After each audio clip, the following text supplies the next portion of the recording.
in the session, please. Thank you so much. So any moment now, our guests will be coming in, and we shall be starting this town hall with President Thabo Mbeki Africa Day Lecture. Karibuni sana, starting any moment. I owe my being to the hills and the valleys, the mountains and the glades, the rivers, the deserts, the trees, the flowers, the seas, and the ever-changing seasons that define the face of our native land. My body has frozen in our frosts and in our latter-day snows. It has thawed in the warmth of our sunshine and melted in the heat of the midday sun. The crack and the rumble of the summer thunders, lashed by startling lightning, have been a cause both of trembling and of hope. The fragrances of nature have been as pleasant to us as the sight of the wild blooms of the citizens of the veldt. The dramatic shapes of the Dragon's Back, the soil-colored waters of the Likwa, Iqeli, Notugel, and the sands of the Kalahati have all been panels of the set on the natural stage on which we act out the foolish deeds of the theater of the day. At times, and in fear, I have wondered whether I should concede equal citizenship of our country to the leopard and the lion, the elephant and the springbok, the hyena, the black mamba, and the pestilential mosquito. A human presence among all of these, a feature on the face of our native land just defined, I know that none dare challenge me when I say I am an African. Once again, my request is that we do not move outside. Please let us remain in the room. I'm happy to be your eyes. And as you can see me and as I can see outside, His Excellency Thabo Mbeki is with us already. He's just arrived, and any moment now, he will be coming into the room. So kindly may I request, other than the media personnel who are doing their media thing, the rest of us, please let's take our seats. Asante sana.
Can we all please rise? Can we all kindly stand up?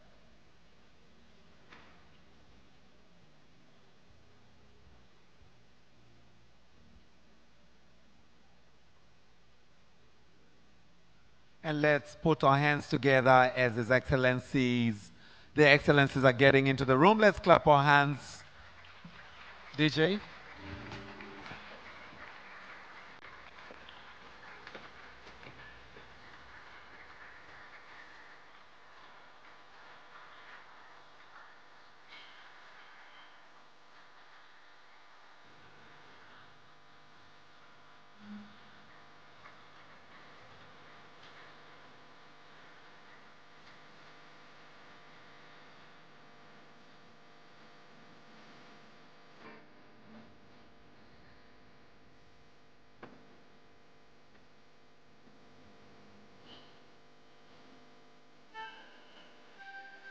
Kindly let's take our seats. Your Excellency, please take your seat.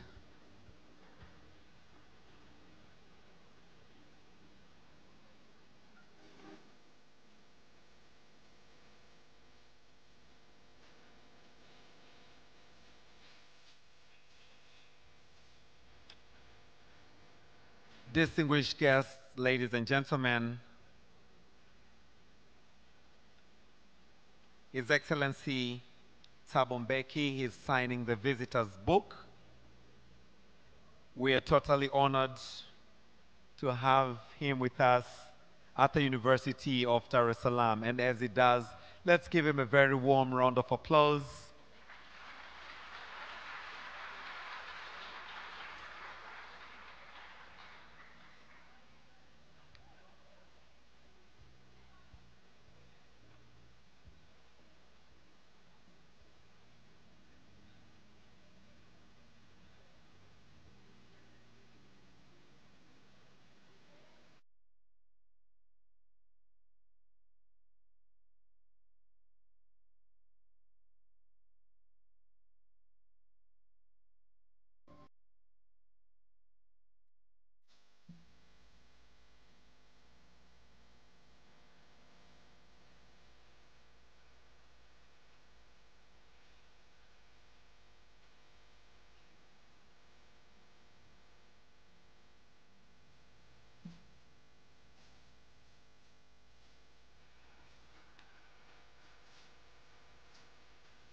Thank you very much.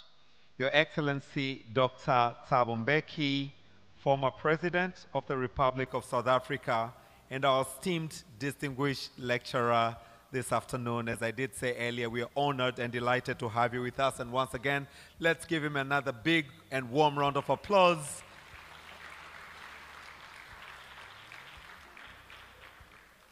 We are also honored to have His Excellency Dr. Jakaya Mrisho Kikwete, the Chancellor of the University of Dar es Salaam and the former President of the United Republic of Tanzania. Let's give him a warm round of applause.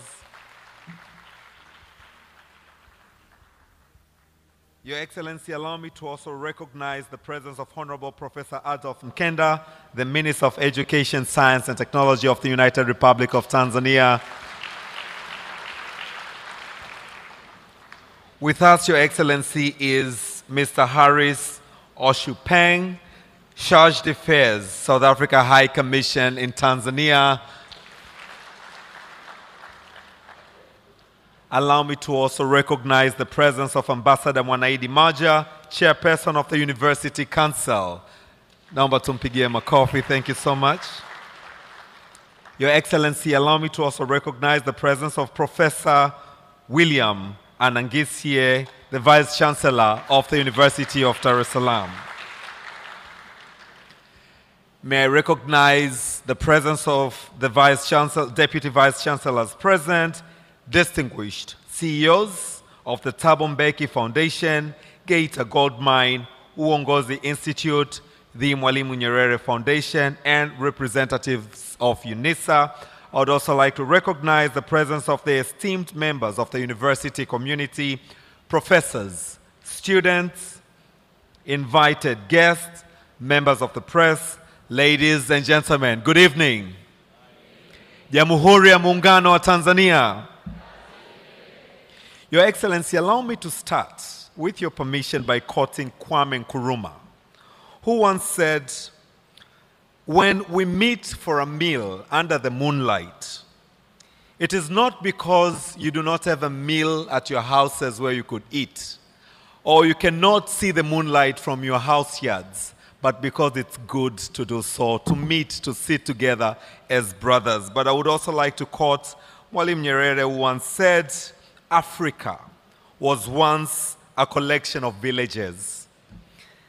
I would also like to finish my quotation as we begin this town hall with the statement that was made again by Madiba, our very own, the former president of South Africa, who once said, "I dream of an Africa which is in peace with itself." As we meet this afternoon under the theme, "The State of the Continent, Reigniting the African Reconnaissance," Your Excellency, we are honored and delighted to have you under this town hall this afternoon. Without further ado, allow me to welcome, for the welcoming remarks, Professor William Razaro Anangisia, the Vice Chancellor, University of Dar es Salaam. His welcoming remarks will be followed by those of Mr. Kadari Singo, the CEO of Uongozi Institute. As he comes, let's give him a warm round of applause. Karibu sana.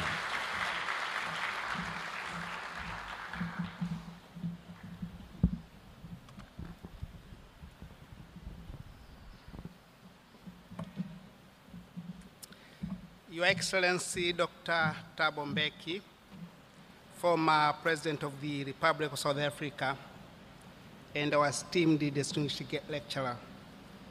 Your Excellency, Dr. Jakaya Mrisho Kikwete, the Chancellor of the University of Dar es Salaam, and the former President of the United Republic of Tanzania.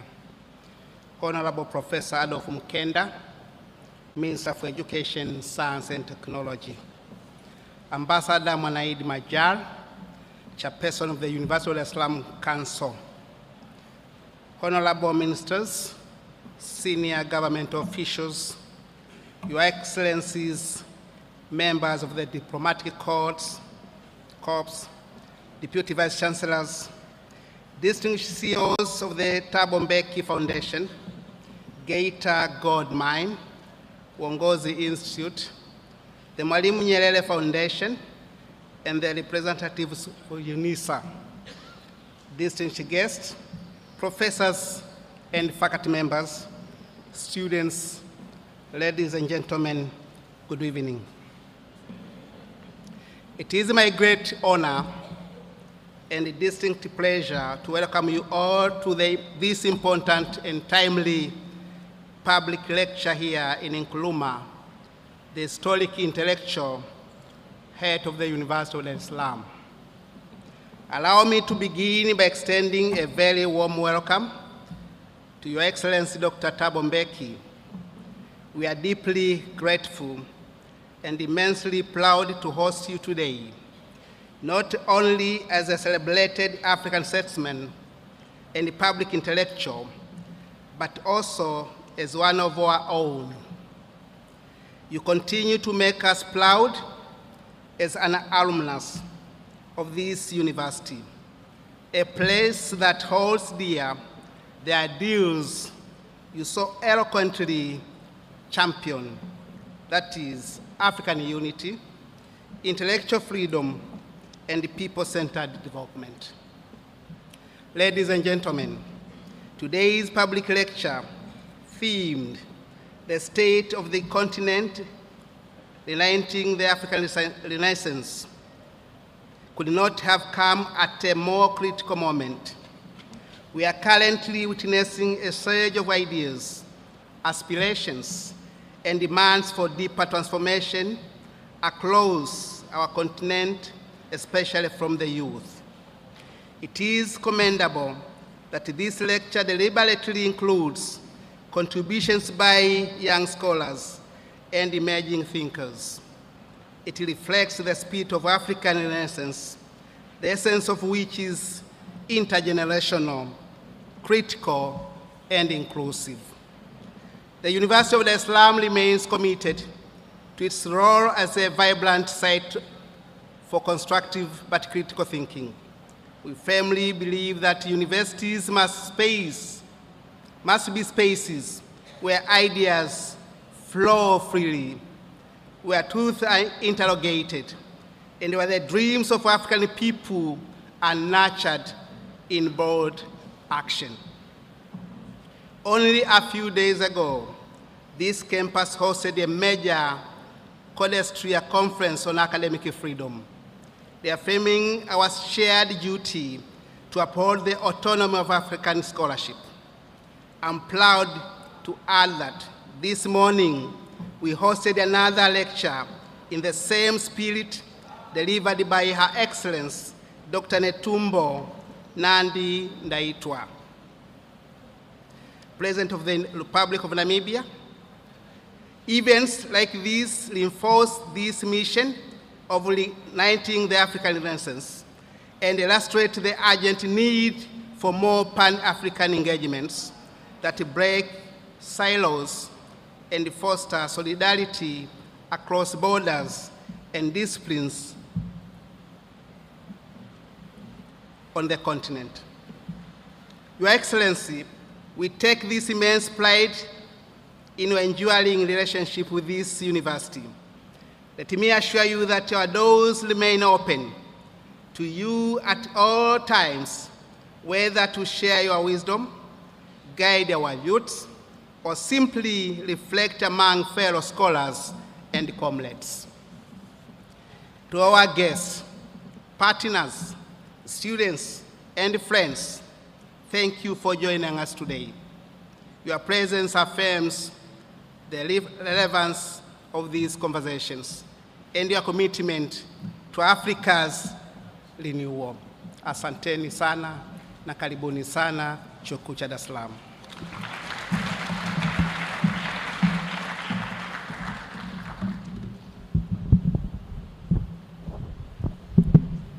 Thank you very much, Professor Anangisya, the Vice Chancellor, University of Dar es Salaam, for those warm, welcoming remarks. Your Excellency, allow me now to invite Mr. Kadari Singo, the CEO of Uongozi Institute, for his remarks, to be followed by the setting of the tone by Dr. Mbuyiseni Ndlozi, the host of Power Talk South Africa.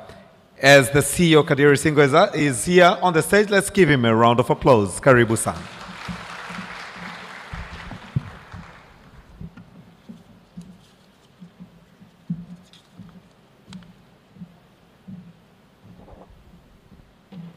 Your Excellency, Dr. Thabo Mbeki, the former President of South Africa, Your Excellency, Dr. Jakaya Mrisho Kikwete, the Chancellor of the University of Dar es Salaam and former President of the United Republic of Tanzania, Honorable Professor Adolfu Mkenda, Member of Parliament, Minister for Education, Science and Technology, distinguished guests, esteemed members of the university community, professors, students, and invited guests, ladies and gentlemen, good afternoon. The last time I was here, I was just talking to the former President Kikwete and asking him about when he was here last. He says he was here between 1972 and 1975. It was amazing that he can even remember the room number that he stayed in from 1975. Now, my memories are different. Last time I was here was 1996. And my memory of this place is that I was escorted outside of this room by the police because we had a kunji. Those who remember what a kunji is.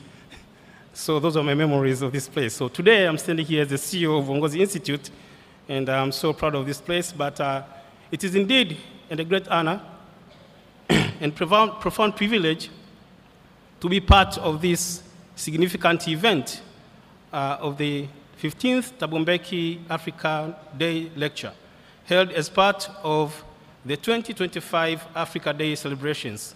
We all know that since its inception, the Thabo Mbeki Foundation has emerged as a vital force in advancing the African Renaissance.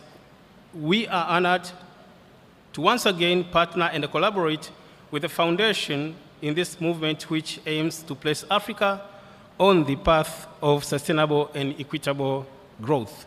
Ladies and gentlemen, Uongozi Institute has been working closely with the Thabo Mbeki Foundation on various initiatives, including the organization of African Leadership Forum, where the former President Jakaya Mrisho Kikwete is a patron.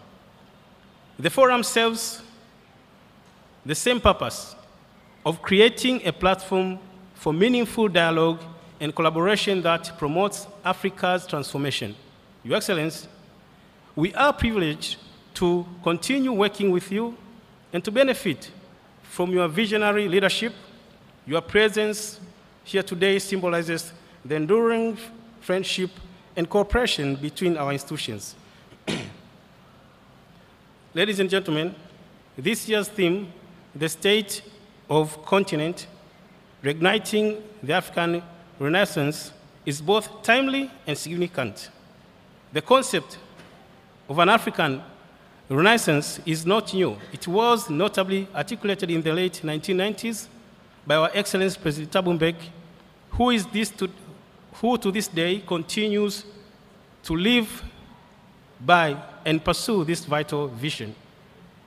His Excellency is a steadfast believer in true transformation, one that seeks to address Africa's historical challenges and revitalize the African continent.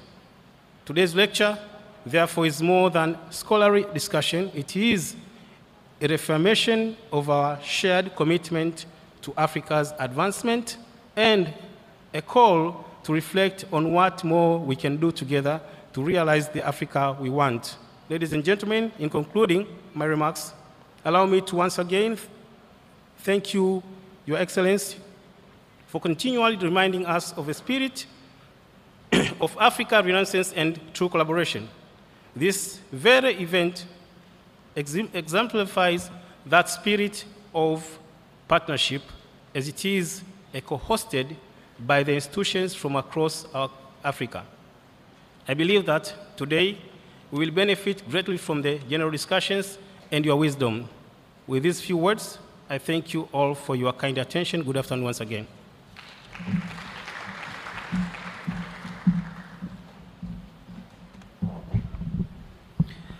Thank you very much, Mr. Kadari Singo, the CEO of Uongozi Institute, for your wonderful remarks.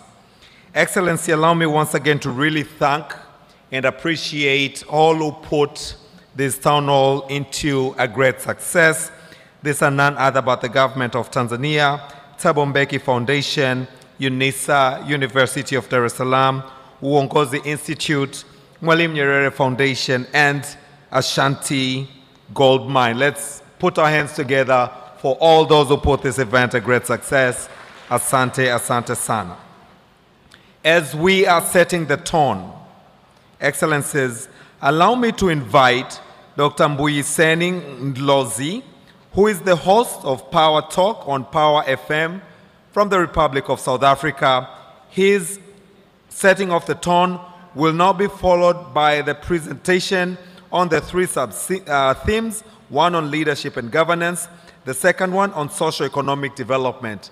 We shall then have presentations, a set of Q&A, and then His Excellency, the Excellencies Thabo Mbeki and Jakaya Mrisho Kikwete will come to give, Thabo Mbeki will give a reflection of anything that will transpire during the discussion that will emanate from the presentation. But for now, Dr. Mbuyiseni Ndlozi, the host of Power Talk, karibu sana to set the tone. Thank you. Thank you very much. Salutations, President Thabo Mbeki, patron of the Thabo Mbeki Foundation, former President and Chancellor of the University of Dar es Salaam, President Kikwete, Vice Chancellors of the University of Dar es Salaam, Minister of Education,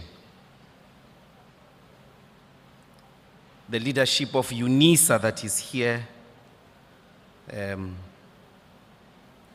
the chairperson of the Mwalimu Nyerere Foundation, Mzee Butiku, and Bramex. Bramex is the CEO of the Thabo Mbeki Foundation. He has requested me to indicate to all of us that President Mbeki is not delivering the lecture today. The lecture is taking place on Saturday. And today, President Mbeki is going to really interact with the rest of us, in particular the students of Dar es Salaam, which will be preceded, obviously, by your very insightful questions, comments, to which you want his reaction and that of President Kikwete. We gather here at the University of Dar es Salaam, the University of President Magufuli, Museveni, Kikwete, Mkapa, and many of Africa's finest sons and daughters in science, literature, and the arts. A university whose opening was presided directly by Mwalimu himself in the 1970s. At this moment, he was at pains to mark out the post-colonial academic project. Here in his speech at the opening of the university in August 21 of 1970, Mwalimu canvassed the relevance of Dar es Salaam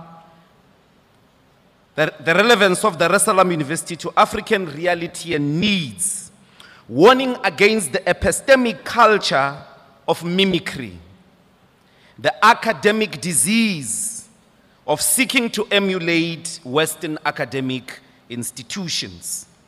Mwalimu was clear that this mimicry has nothing, quite frankly, to do with science itself. Meaning, one could not say, I'm not going to study artificial intelligence because it was invented in the West. This is contrary to another emphasis he put on reality. In 1966, he argued right here in this campus, speaking to students like we are doing today, that the university must help the nation to face reality. And in our reality, the need for science and scientific training is desperate. Many people today, particularly those who speak about decolonizing the university, miss this point. Often they think decolonization means rejecting science because it is Western. Mwalimu would view such a proposition as dangerous as it is delusional. What is the reality? Industrial development and innovation has entered an interesting stage of machine learning, generative AI, nanotechnology, cyber, physical systems, Internet of Things, and cloud computing in what is now known as the Fourth Industrial Revolution.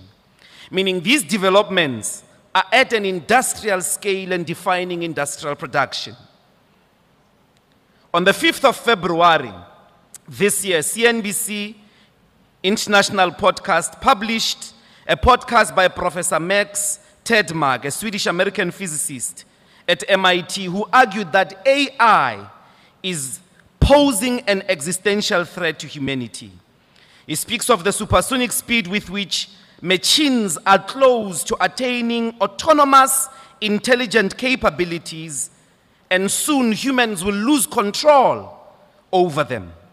This loss of control means these intelligent systems can take decisions on their own that we often cannot immediately comprehend and that may be harmful to populations. He calls for complete deregulation, in fact, regulation at global scale, and complete ban on companies developing these systems on their own.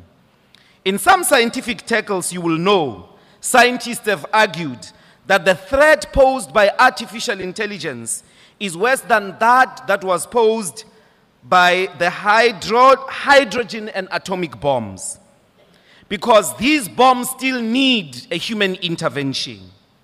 Self-generating machines with autonomous intelligent capabilities far surpass human understanding and are reaching self-automation and self-control. What Mwalimu will never agree with is an academic project that would claim oblivion or seek to go on with life as if such developments do not affect us or they have not happened. For such an academic project would not be in keeping with his call that universities must be, and I quote, committed to the pursuit of truth. Mwalimu calls for the fast tracking of the training in science because in his mind, science is a legitimate instrument of production of reliable knowledge upon which human development, solutions, and innovations can be based. It is therefore not Western in and of itself. In fact, its entire evolution up to the modern standard model principle physics, it is global, with some key developmental stages historically taking place in the continent of Africa by Africans. Mwalimu would insist that we are part of the world and must never accept to be sent to the villages to live the rest of our desperate lives in primitive conditions, only to be admired by tourists for how traditional we have been and remained despite supersonic high-tech human civilizations. Part of nature and the natural human kingdom. Mwalimu knew that the universality of science cannot be domesticated by racism, which drove the colonial project. Colonization was driven by a lie, which got sustained through genocide, massacres, plunder, and systemic socio-economic zombification of Africans, the cultural domification of the continent. The liberation project was therefore an equally violent confrontation in defense of Africa against a lie. No one must live in the dictates of a lie that we are not part of the world, that we are not part of the scientific endeavor.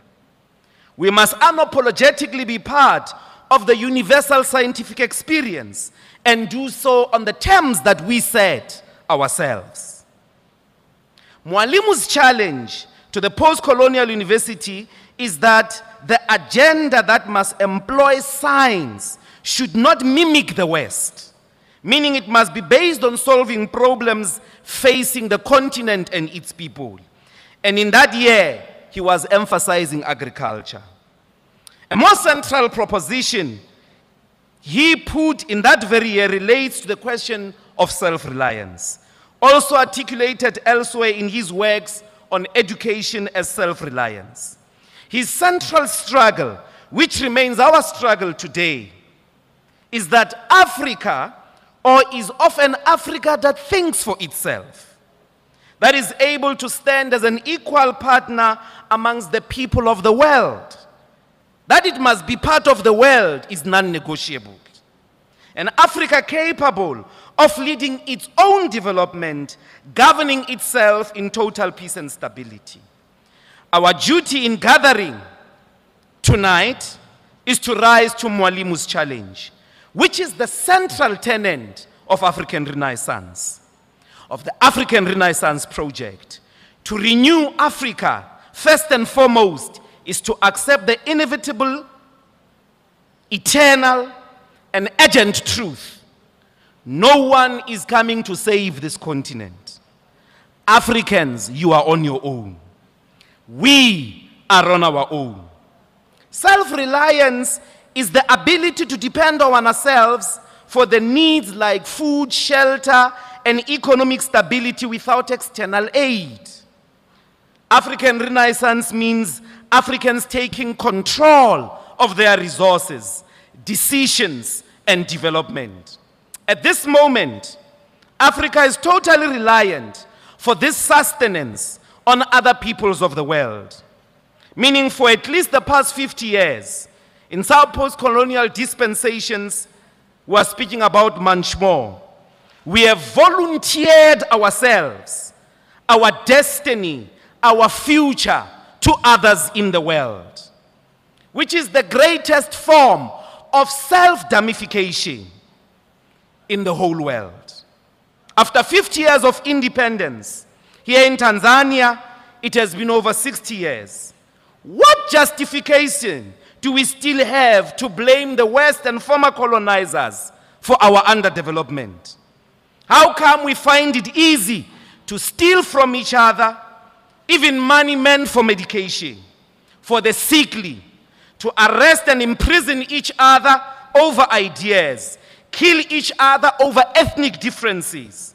Yet we do not have the same determination to solve the economic problems that face us. How come we don't mobilize the West in the economic distribution of self-hate and self-division amongst each other? And yet when it comes to the positive development and the resolution of poverty, inequality, industrialization, our leaders have the audacity to say it is the West that is holding their hands and feet from developing our communities.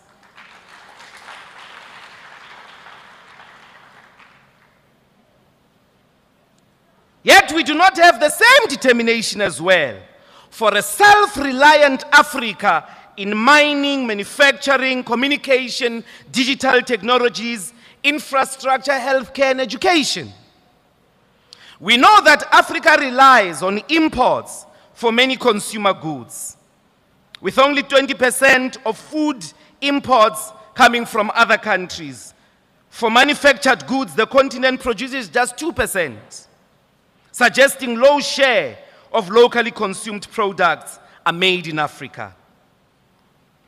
Less than 2% of our medicines do not come from the continent, meaning close to 90% of our pharmaceutical products come from outside of the continent.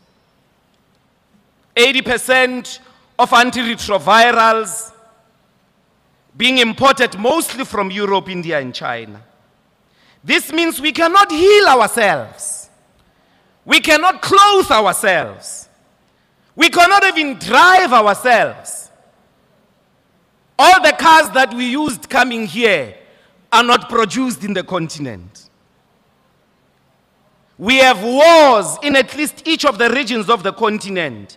Yet well over 90% of those guns and ammunitions don't come from this continent. And out of the destruction of our lives is the profiteering of the international military-industrial complex based elsewhere. We don't even have the means to kill ourselves. But killing we are doing. President Mbeki has been at pains to also explain to us that even in thieving, the majority of the thieving in the population is not local thieves here in Africa. Through illicit financial outflows, you are even outdone in thieving by the Western thieves in Europe as well as North America. I'm not saying that we must compete in criminality. Our call here, therefore, today is a simple one. The genesis of our freedom is we must be responsible for ourselves. This is the true meaning of liberation. This is the true meaning of freedom. The capacity to be responsible for ourselves. So why are we here today? We are here to start a rebellion. We are here to repeat after Mwalimu that education is not a way of escaping poverty. It is not a way of escaping the country's poverty. It is a way of fighting against poverty. We are here to remind Tanzania of Mwalimu's development as rebellion. Your education here in these lecture halls must lead you to rebel against the spirit of mimicry of the West, the spirit of plunder and of war. The intellectual academic project must employ the scientific tools, not in pursuit of Western questions and problems, but it must employ scientific tools to answer the questions of Tanzania, of Zambia, of Uganda, of the DRC, and the rest of the diaspora. We must fight against every obstacle, regardless of who puts that obstacle. Even if that obstacle is put by ourselves, each and every obstacle that denies us to be responsible for our freedom, to be responsible for our destiny, to account for ourselves, it must be crushed once and for all.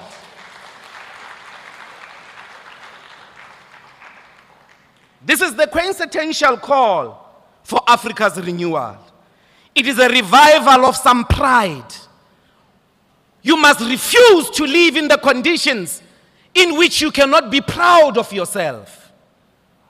The people who steal in this continent, the people who steal the resources of this continent, the people who self-enrich out of government money are low self-esteem driven, mimic driven, zombies who are looking out to become part of the Western culture of consumerism.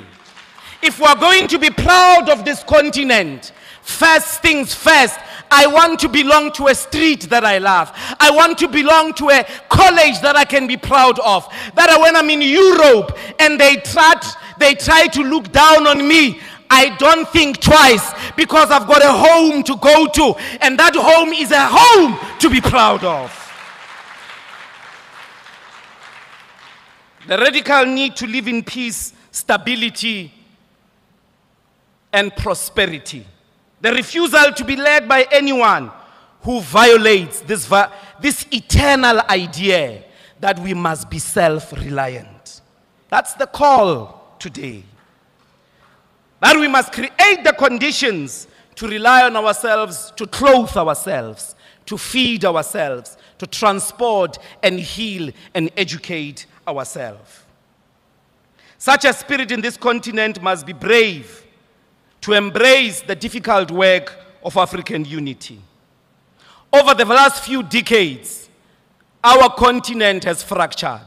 And the best example is the Trump war, in which the African continent couldn't constitute an agenda in a united form to say, not in our name. You're not going to bully anyone from Cape to Cairo, regardless of whether you are running the most powerful country and military in the world. We are going to die together because we have lived together, we were oppressed together, we are hated together. You come to us as a united force, as Africans in the world. We must refuse all efforts to turn Africa against each other. Anybody that turns an African against each other is not part of us. Anyone who wants to do business with us must respect this objective, that we want to be self-reliant. If you want to get our gold, whether you are China, India, Brazil, the United States, or Europe, you must respect this important principle that we want to be self-reliant. So if you want to take our gold, if you want an exchange of our gold, you must know that you will have to come with a trade deal that allows us to attain self-reliance in the entire gold chain, the chain in the gold trade. If you want our rare earth minerals, you must give us a trade deal that allows us to empower local manufacturing of digital technologies, including building high-speed internet in universities and public facilities.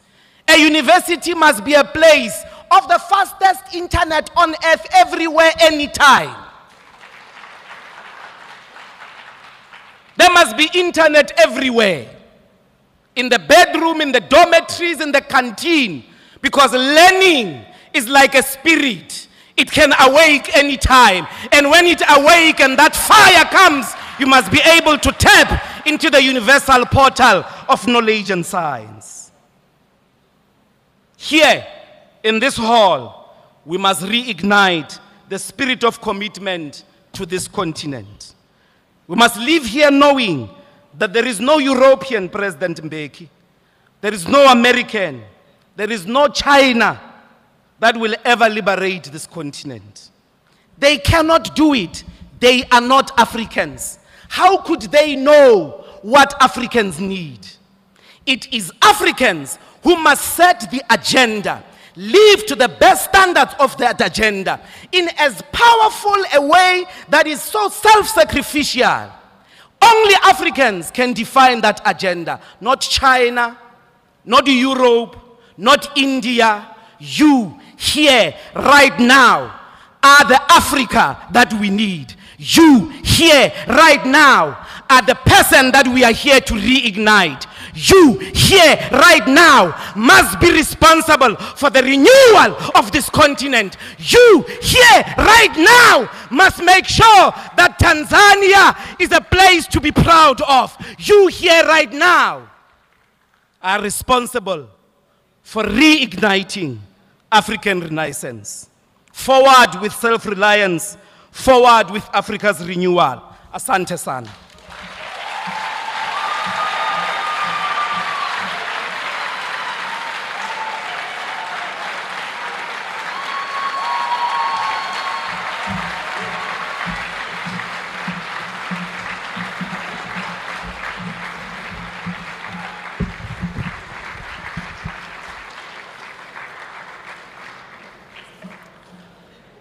I truly do not think if there's anything more to say after such a powerful tone that has been said. Let's give him another big round of applause.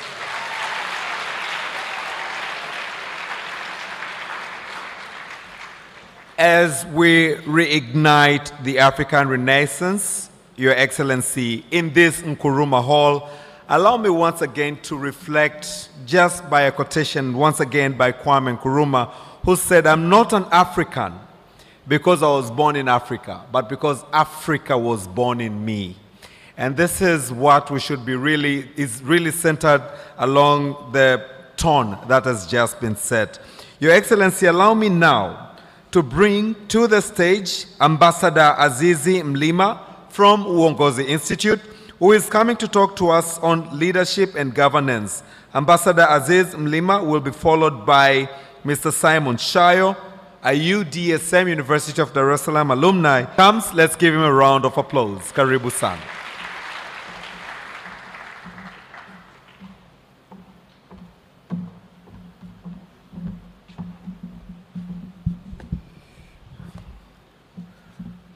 It's always difficult to speak after a passionate speaker like my brother here, Dr. Ndlozi.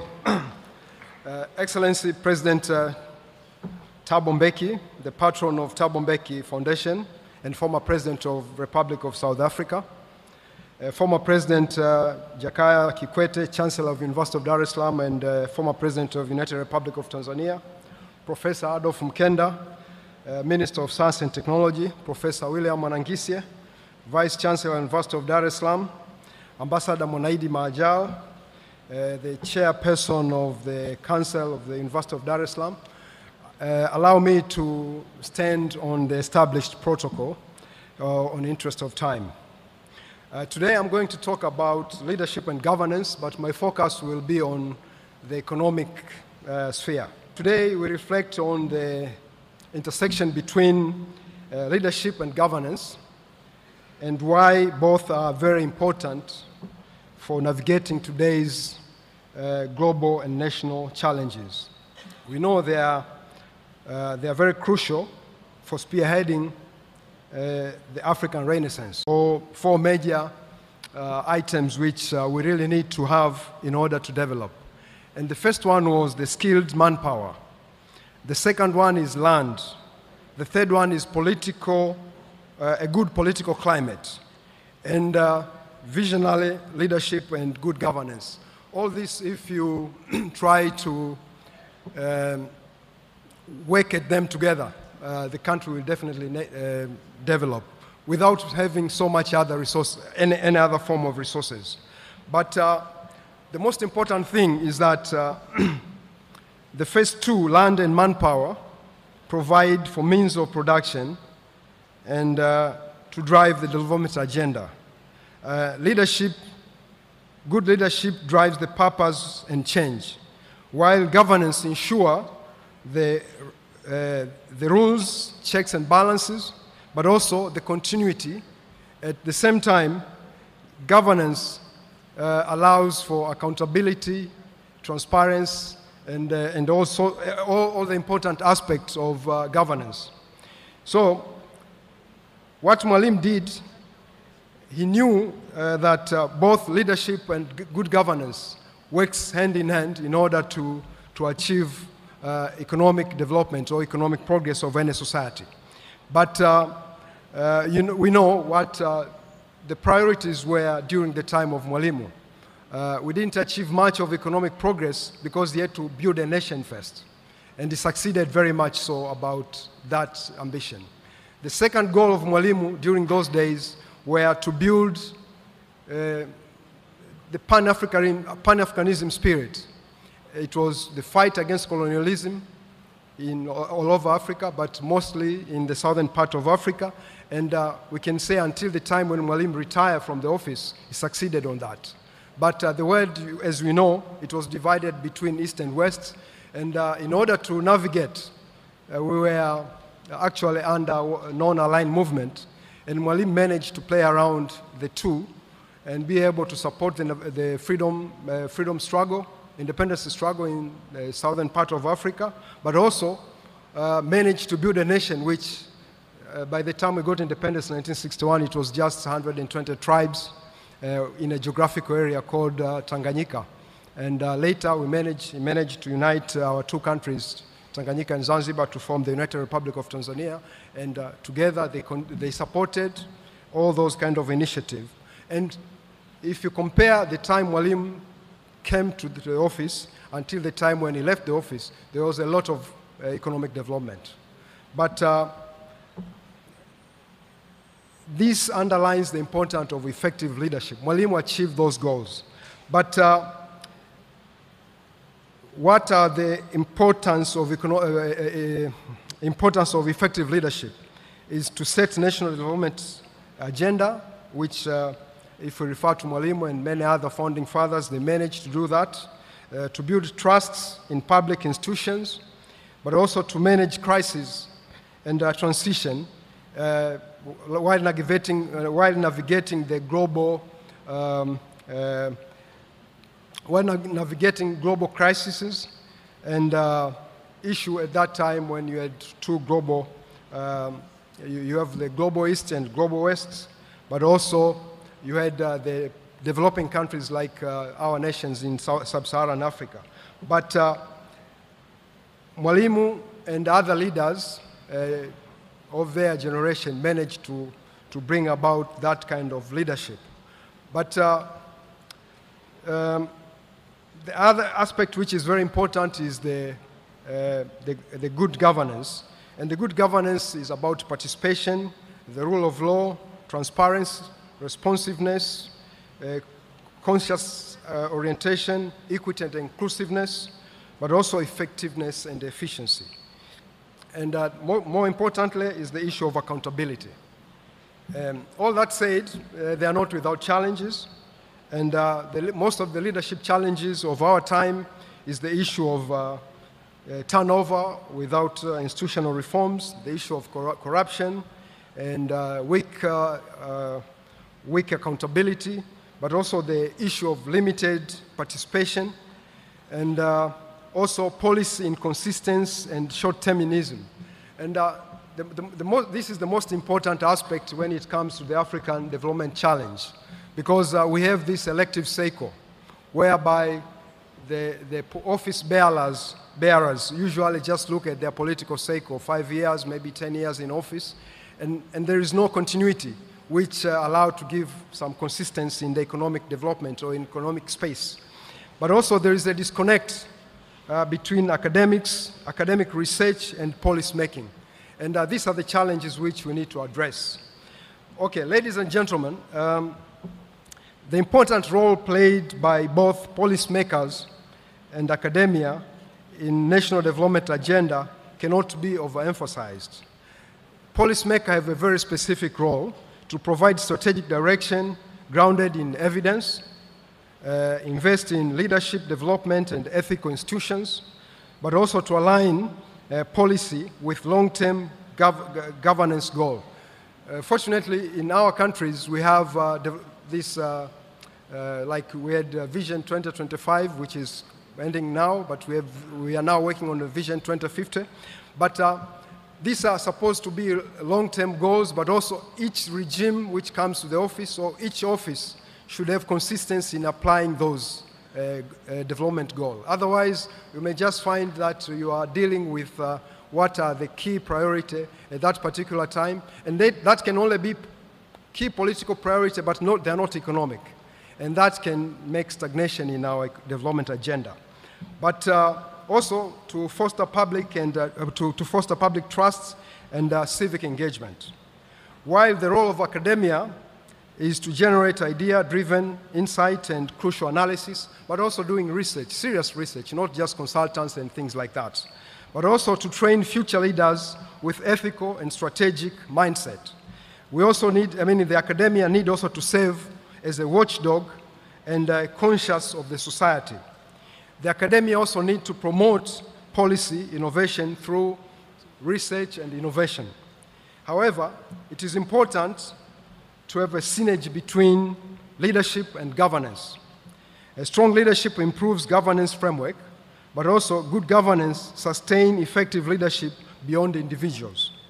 A strategic alliance between academia and policymakers ensure that they are evidence-based and sustainable, but also drive the development agenda. Before I conclude my presentation, I would like to share with you a Malaysian experience. This is out of Africa, but it covered during the period of Mahathir Mohamad. He was the Prime Minister of Malaysia, 1981 to 2003. Malaysia case under Dr. Mahathir Mohamad, he wanted to establish the industry, heavy industry in Malaysia, and he launched what is known as Heavy Industry Corporation of Malaysia, Berhad, which was known as HICOM. And Dr. Mahathir, he came into office, if you remember, it was time when the structural adjustment program of the World Bank and the International Monetary Fund were at the peak. And what he did was not to, okay, let me just explain a bit on this because otherwise it will just be hanging. Most countries in Africa got independence in 1960. But between 1960 up until 1973, we used gold standard. And the gold standard was that Africa used to have about 40% of gold reserve. And in gold standard, we could actually use our gold to trade with the rest of the world, the international trade. And it was difficult to control Africans when you use the gold standard. But then, after the oil crisis of 1973, they switched from gold standard to dollar. And I'm sorry to say in this part, and I'm a diplomat, I'm not supposed to say this, but since this is an academic institution, I think we should discuss this openly. The gold standard moving to dollar, you could actually now sell all your products, the diamonds, the gold, the platinum, the oil, and everything you produce by a mere piece of paper.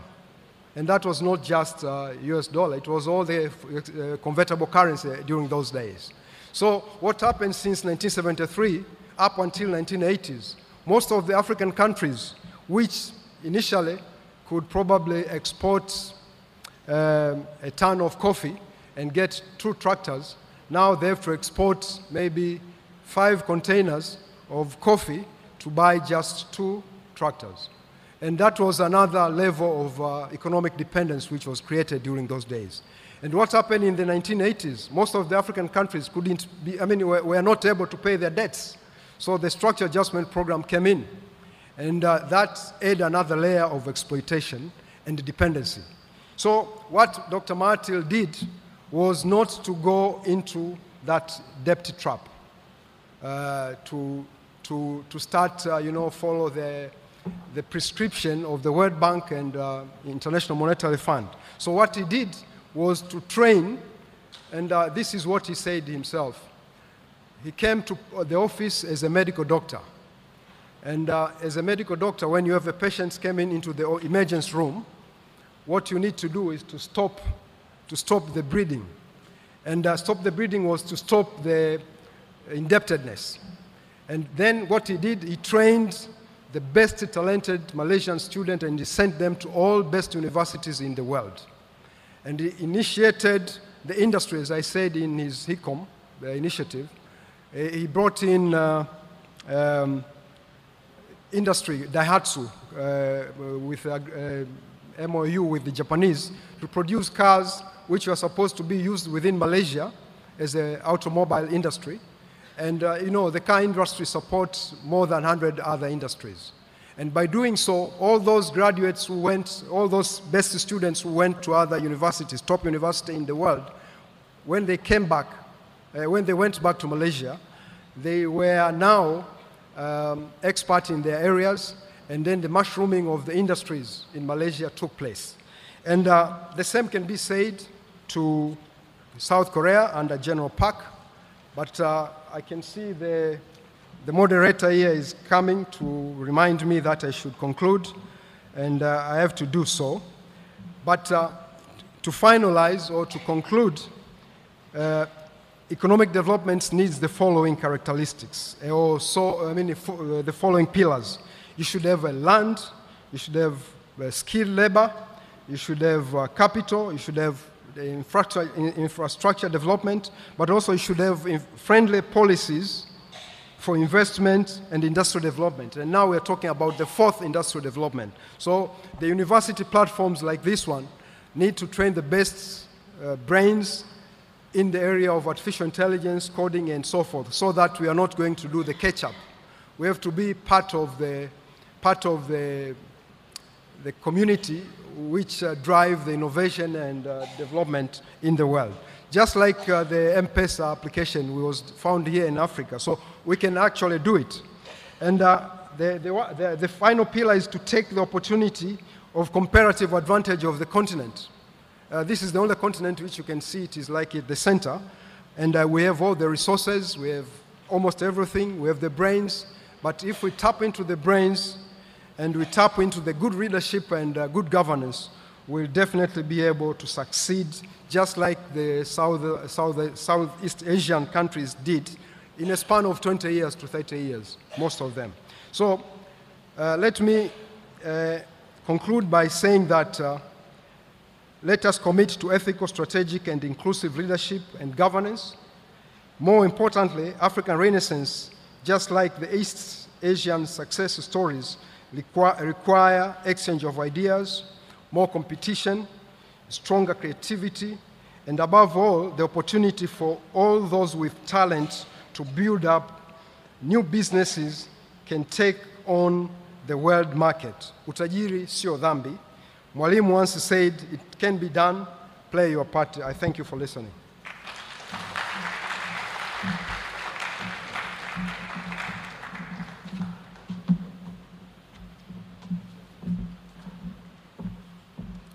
It can be done, play your part. Let us give Ambassador Azizi Mlima another round of applause for that fantastic presentation on leadership and governance. Your Excellency, allow me now to bring onto the stage Mr. Simon Shayo, former UDSM alumni, as he comes to ponder on socio-economic development. As he comes, let's give him a round of applause. This will be followed by Q&A from the remaining of the speakers. Karibu sana.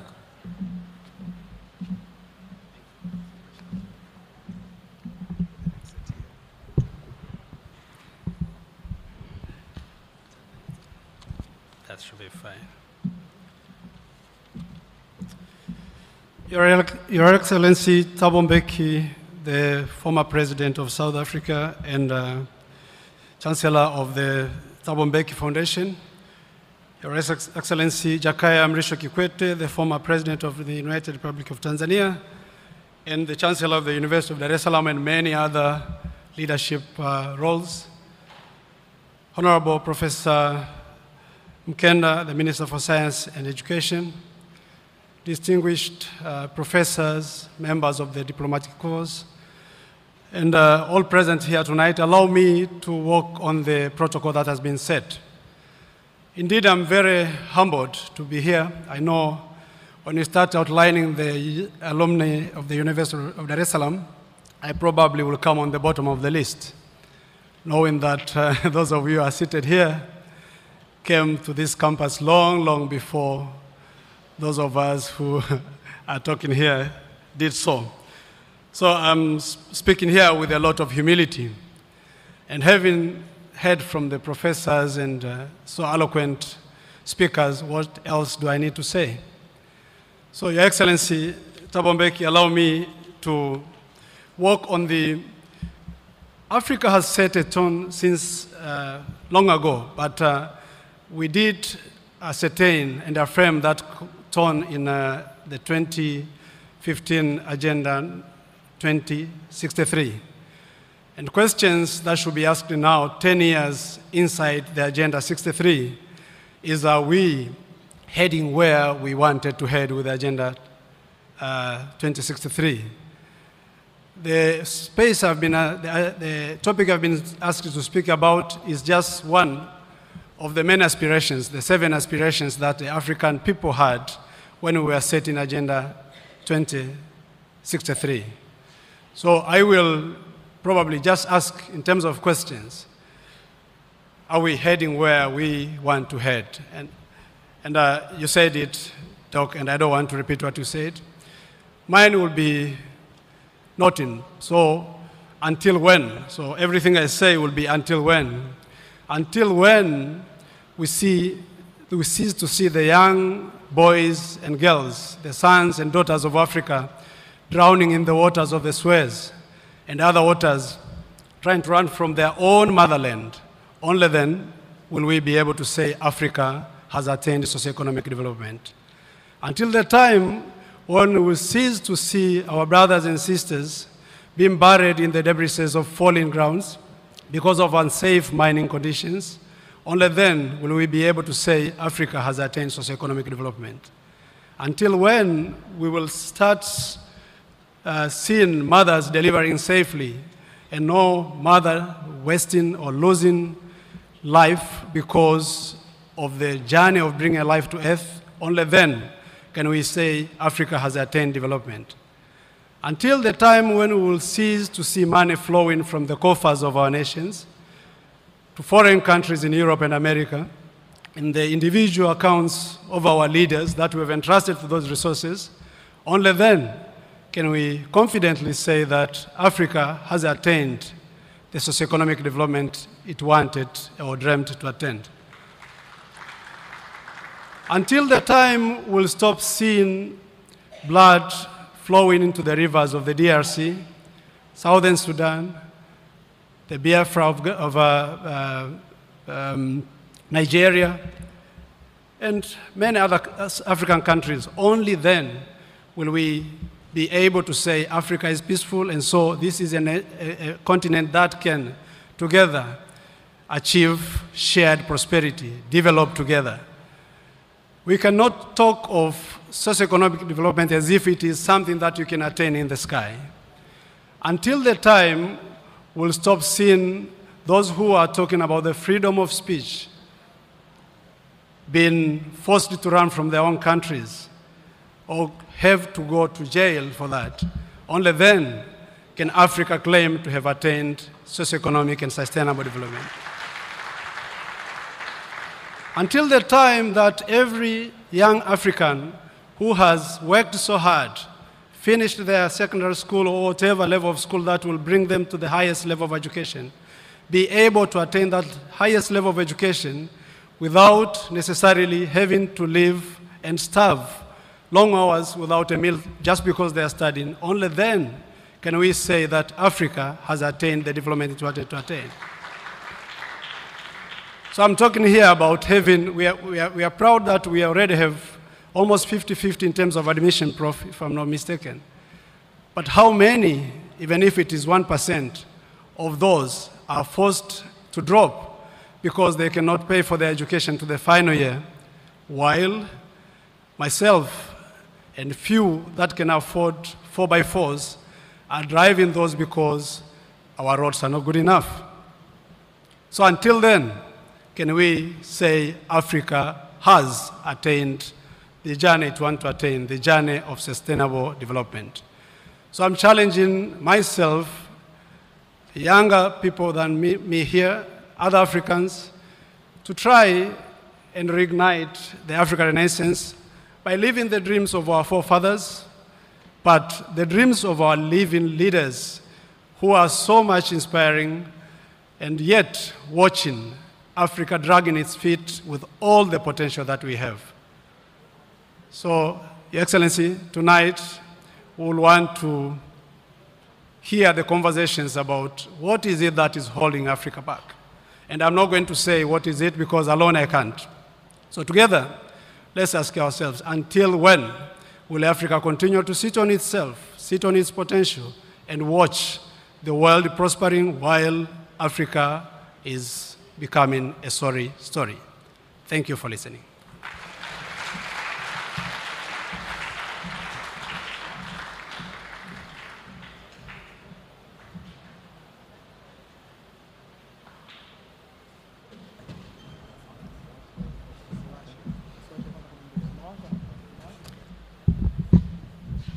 Asante sana, thank you very much. Mr. Simon Shayo, University of Dar es Salaam alumni, for your dissection on the socio-economic development as we are looking onto the Africa Day lecture, Town Hall with President Thabo Mbeki. Totally appreciated. I would now like Your Excellency to invite onto the stage none other but Dr. Hezron Makundi from the University of Dar es Salaam to come and guide us onto the question and answer session, which again will pose a moment of reflection by President Thabo Mbeki later on. Dr. Hezron, karibu sana.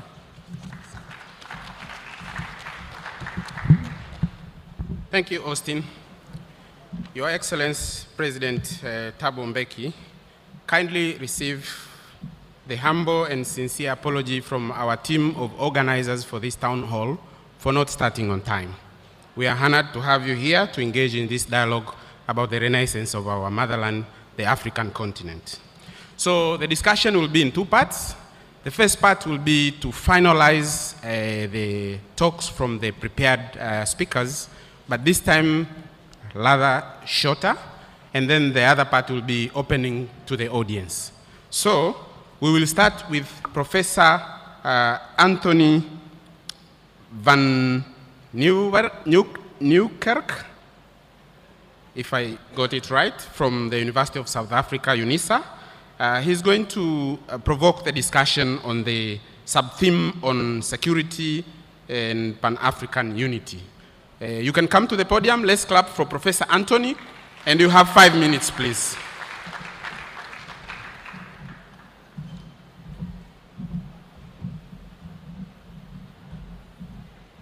Thank you very much, Program Director.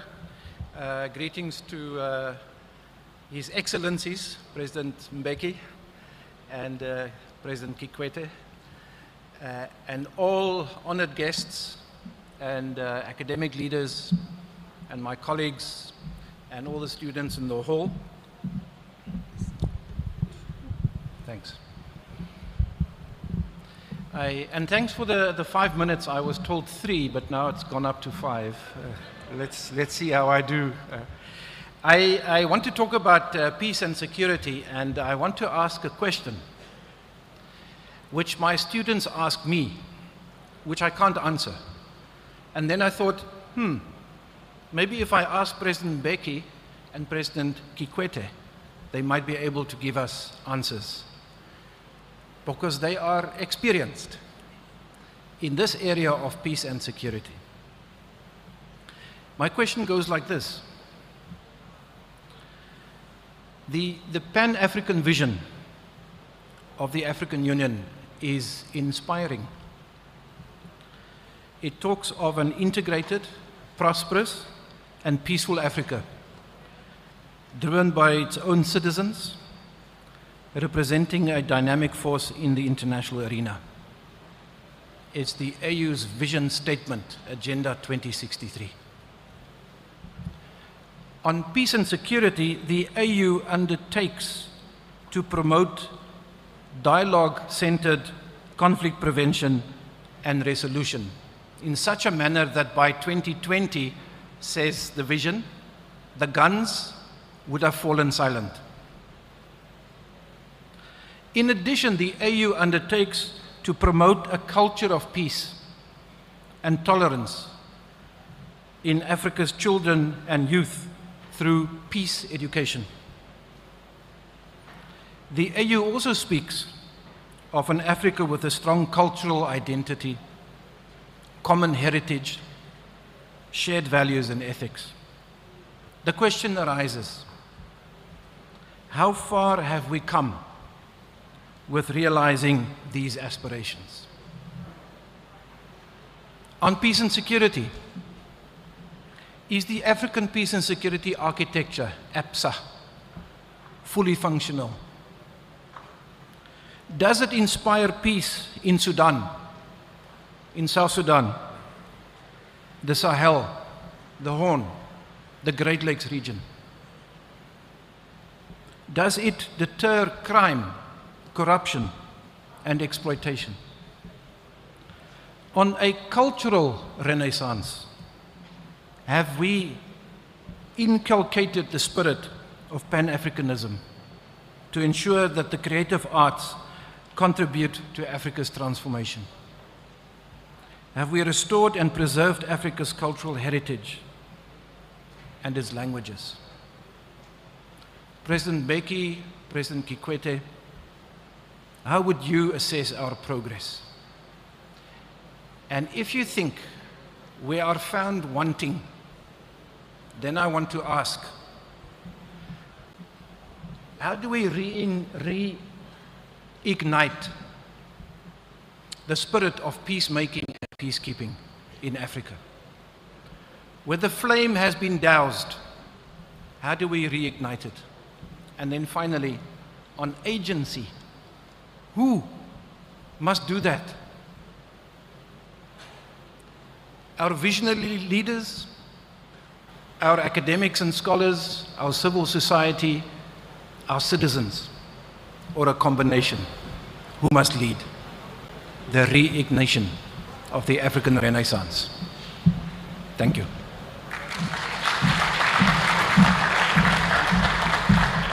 Thank you, Professor Anthony. Another round of applause for him. So now, for the interest of time, we still have 3 students from the University of Dar es Salaam who were also prepared to engage in this particular topic. I will give them 1 minute and they can speak from where they are. So I will start with Ms. Olivia Pesha, who is a MA student on political science from the University of Dar es Salaam. Just get the mic there and you can speak from there, please, for 1 minute. And then we will open up to the rest, maybe 4 or 5 questions. Karibu. Asante. Good evening, everyone. I have a question. In reigniting the African Renaissance, one of the aspirations that is to be considered is youth empowerment, because we are considered as the means of production, but also the manpower into bringing about the Renaissance as well as the revival of the Africa that we want. The question comes is, we have seen so far there are a number of youth empowerment programs, but still youth are seen to lag behind in trying to advocate for change, where they sometimes face repressions and other obstacles of such. So what could be done so as to improve the youth empowerment into the African Renaissance and improve the youth into trying to advocate for the African renewal in general? Olivia, thank you very much. You have done a wonderful job just posing a question, and you set also the environment for His Excellency President Mbeki to also reflect on that. Now I move to Ms. Karen Dika, who is a BA student on actuarial sciences, also from the University of Dar es Salaam. Let's provide the microphone for her also. Good evening, everyone. All protocols observed. I stand before you as a voice of the youth, representing 60% of our population in Africa. My major concern regarding youth is specifically on the aspect of unemployment. A lot of youth in our country are facing this huge problem, and it seems as though it is a cry for help which is yet to be fully answered. Now, my question is not only targeted to His Excellency, President Thabo Mbeki, it is targeted to all stakeholders here. How are we making sure that we create solutions that are multifaceted, solutions that are integrated for each community to solve and reduce the problem of unemployment, and even create other solutions such as entrepreneurship within the digital, within the machine learning, and the revolutionary space? How are we doing that as stakeholders? Thank you. Thank you. Your question was very clear. Applaud for her as well. And the third one in the program is Mr. Sabato Nyamsenda, who is a PhD student on political sciences from the University of Dar es Salaam. On my left. After Sabato, I'll open up. I would like to at least ask the participants to be very brief, introduction, and then straight to either the question or the comment. Sabato, the floor is yours. Yes, thank you. I was asked to prepare a 10 minutes presentation, and I'm going to condense it into 1 minute. If I exceed, please bear with me. Sure. And I'm not going to ask you questions because young people also have solutions. We can think you constitute 80% of the African population. I am always very envious of the students at UNISA because President Mbeki, when he goes there, he sits down and listens to them. And then later he engages them. So without listening to young people, how is he going to make an intervention? So please give us time, and I hope the ambassadors, professors, why don't you keep quiet and listen to young people? For once, this event is ours. That's the whole meaning of a town hall. A town hall is an engagement. And President Mbeki is the second leader of in doing that after Mwalimu Nyerere in the 60s and 70s. So let's not embarrass ourselves before our visitors. And I'm going to condense, as I said, my presentation in the interest of time. In 2 or 3 minutes, please bear with me, because I burned the midnight candle to prepare it. So I will take from where Dr. Andros ended. And mine will go to the solution. And I want to propose 2 minimum reforms. The first one is the radical restructuring of the economy to put people's needs at the center.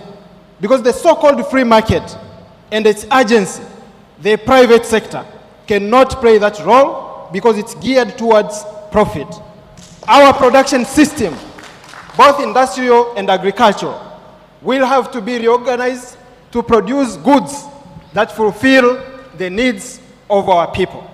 These goods will have to be treated as wage goods to be made available to all and sundry, some for free and some at affordable rates. The second one is the radical restructuring of the state to subordinate it to popular power. We might have to think the forms of democratic participation beyond multi-party politics and elections. Now, I don't see these 2 minimum reforms being fulfilled by the present setup of African nation states. Experience has shown us that the African states are too weak to withstand imperialist assaults.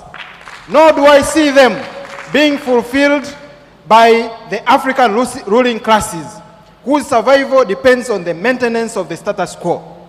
Actually, our rulers keep setting agendas to be fulfilled in the distant future, when they will all be dead, and therefore they will not be held accountable. Things like Vision Agenda 2063. They are very busy telling young people that we are the future of the continent and all that, but we are the present.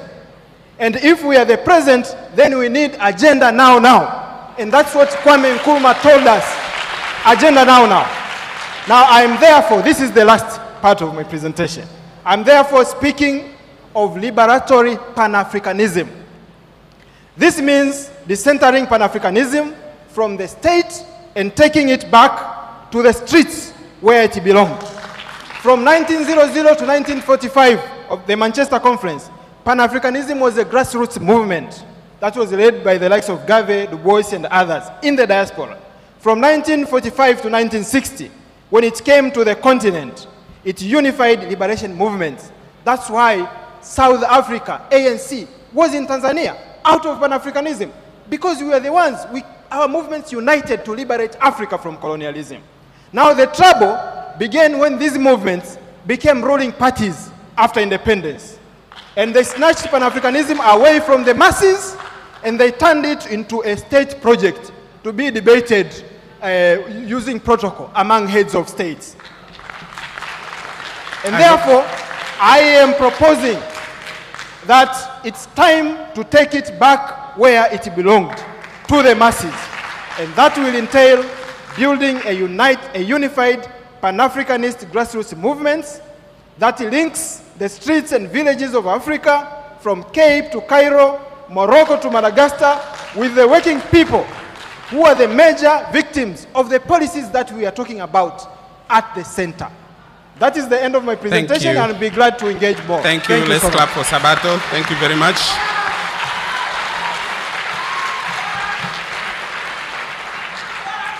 I believe the audience and President Mbeki have heard you, and he will have a moment to reflect on your recommendations as well. So I open up. I'm looking for hands. Please be brief, introduce yourself, and go straight to the point.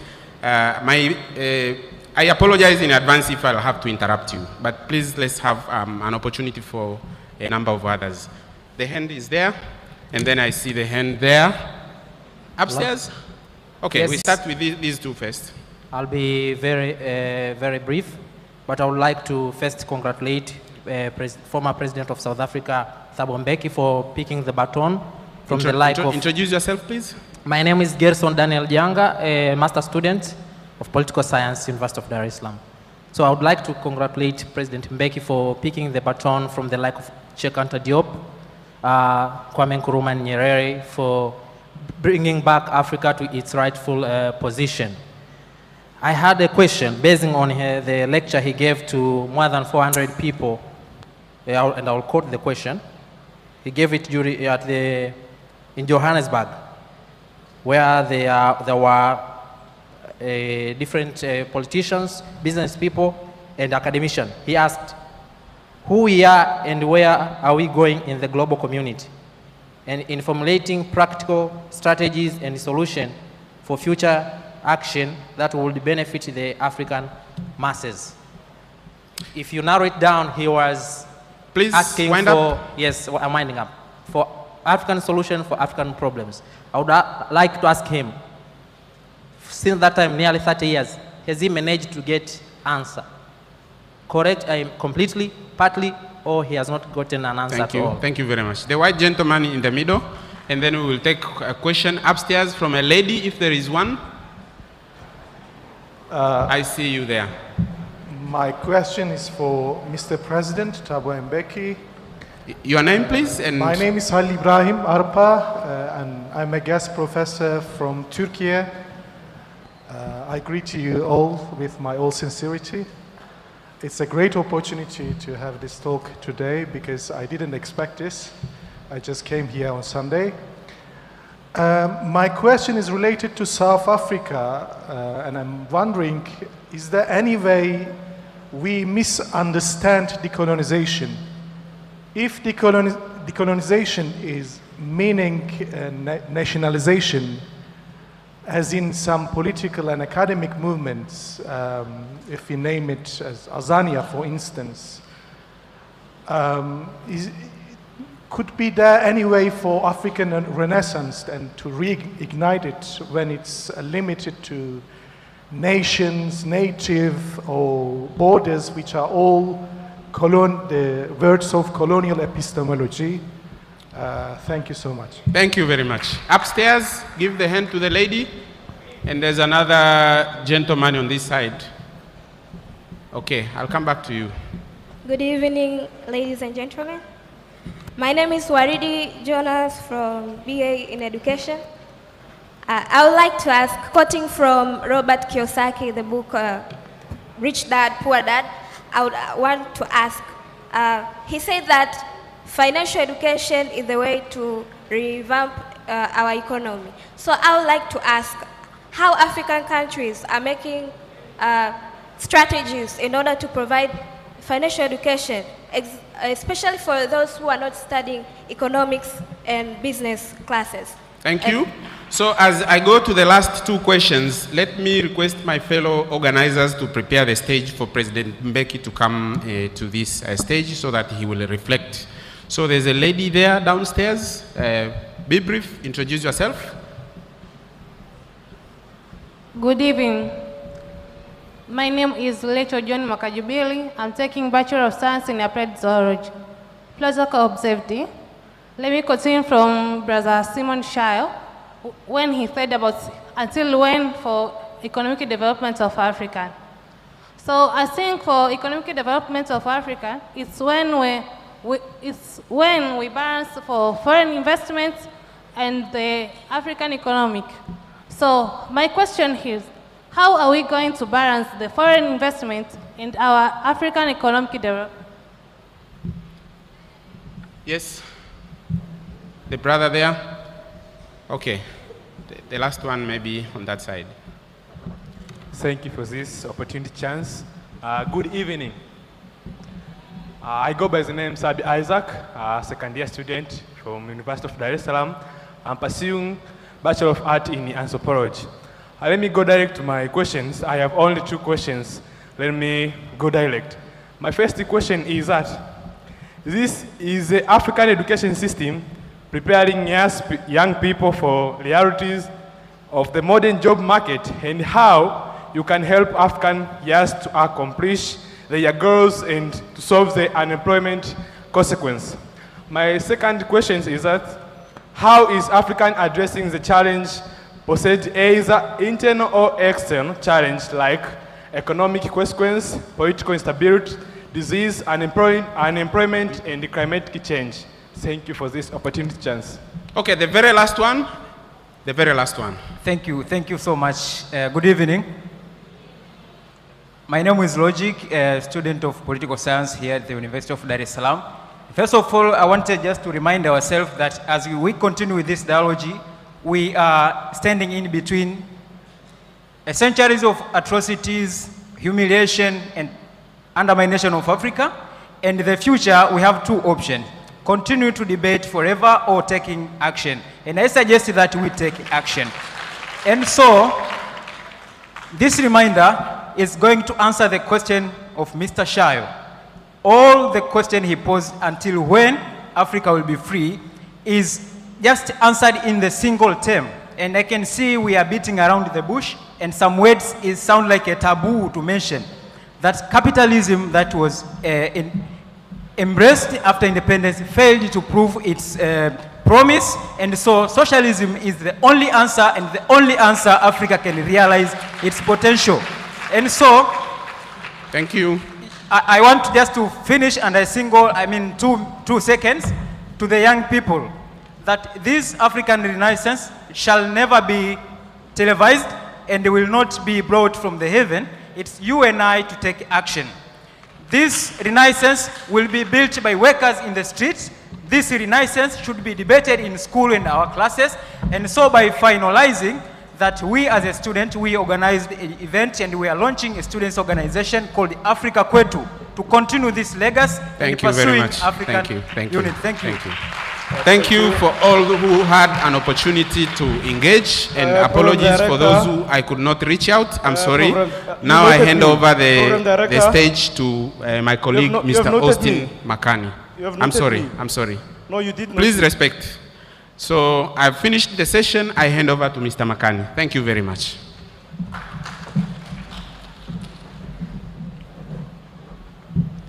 Your Excellency, if it may so please you to please join me on the stage. Thank you so much for your reflection onto some of the questions that have been directed to you. Karibu sana. As it comes, let's put our hands together for His Excellency Thabo Mbeki.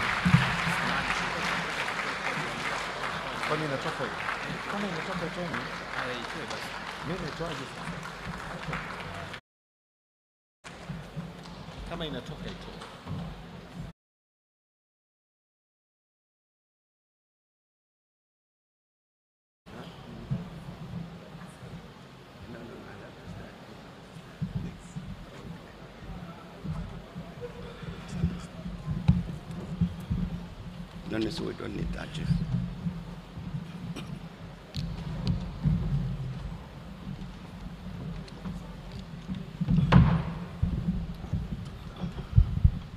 And thanks a lot, Chancellor of the University of Dar es Salaam, President Kikwete, Minister of Education and Science, Vice Chancellor, Chairperson of Council, friends and comrades.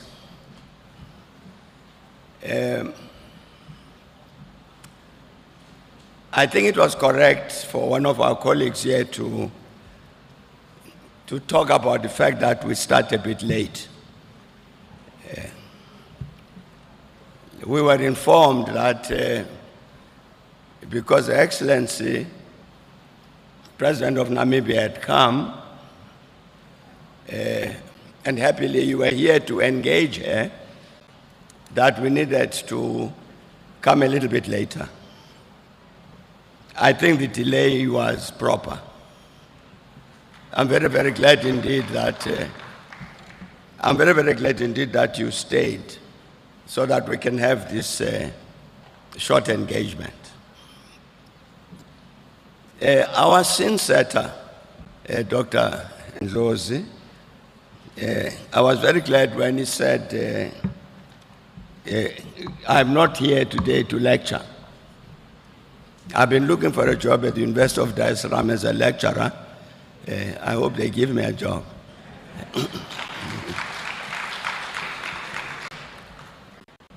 The idea was that we should meet here to engage one another on this topic that's on our board here about re-energizing, reigniting the African Renaissance.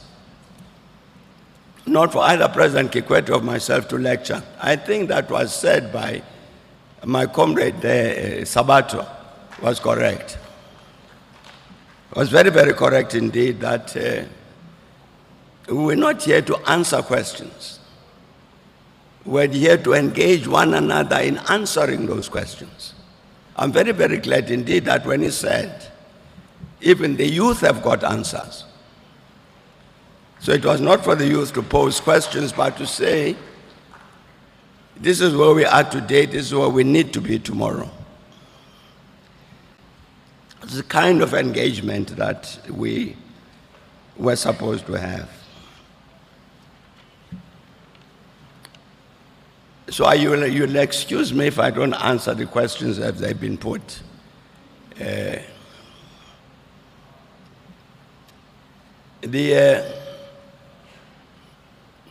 The word Renaissance, we know all of us what it means.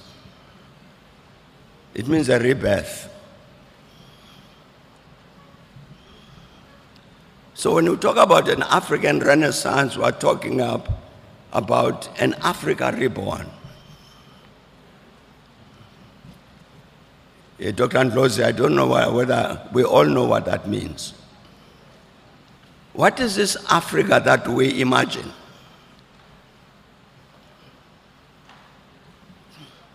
I think our colleague who talked about socio-economic development did say there are certain things that have gone wrong which should not happen, then we would know that we're being reborn.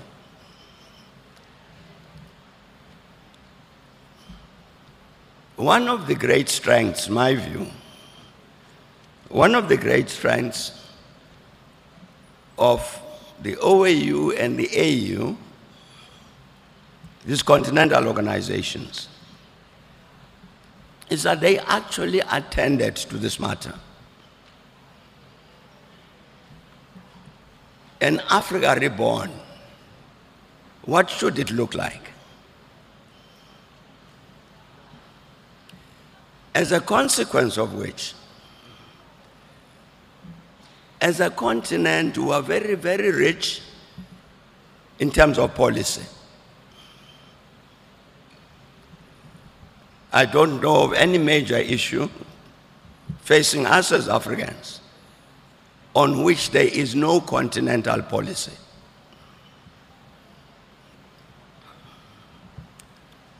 The politics of our continent, issues about democracy, accountability, good governance, all of that.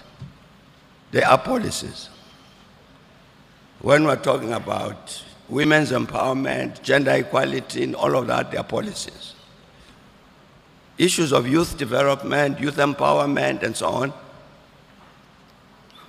Culture, education, science and technology, peace and security, all of these things.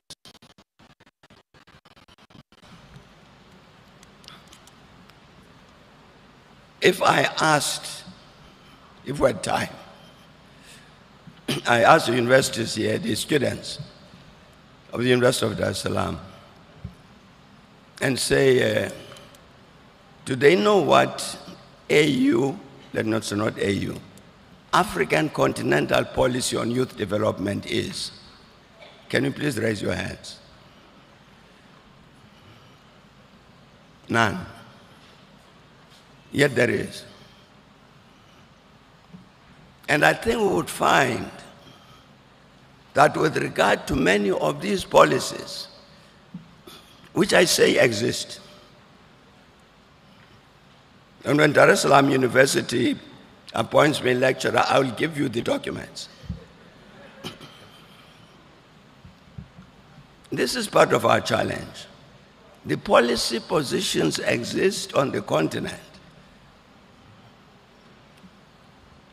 approved by our political leaders, many of them ratified by our parliaments. So there's a policy framework which exists for the renaissance of Africa. One of our comrades just said that the answer is socialism. It's not, that one I know is not in the AU policies. I'm not saying it's wrong, but I know it's not in the policies. There is no shortage of a general, overall, comprehensive policy framework to define the kind of new Africa we want, the Africa reborn. There's a problem. The problem is that the Africans don't know of that. How do we solve it? I don't have an answer to that question. But it's a critical matter that we need to solve. If we say the future of our continent, as Dr. Ndlozi was saying, this issue of self-reliance, the future of our continent is defined by ourselves. He said it's not going to be defined by the Chinese or the Indians or the Americans or the Russians, but ourselves, correct. But I'm saying here is African institutions which say, with regard to that question, this is what our future should be politically, economically, peace and security, this and that and that and the other. And yet as Africans, we don't know that. That's a serious problem.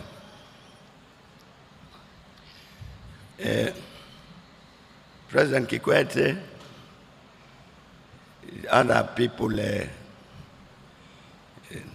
his age, my age, a bit younger perhaps, will also know that at a certain point in our history on the continent, we had a number of organizations focused on this task of the transformation of our continent. Some of our presenters have put this matter about agency. What's our role? These visions that we have about our continent, how do you bring them about?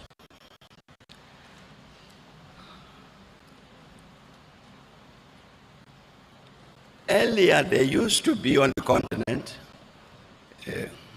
a Pan-African youth movement made up of youth organizations who would meet and discuss and say, what do we do about this continent of ours? Young people. Where is it now? It's disappeared. There was an African Students' Union. And the students' unions of various countries all across the continent would meet and ask this question and answer it, what do we about our continent, including its education and all of that. That disappeared. There was an organization called the All African Trade Union Unity, which brought together all of the African trade unions, organized political organization, formation of the organized workers on the continent about the future of our continent. Disappeared. And there was PAO, Pan-African Women's Organization,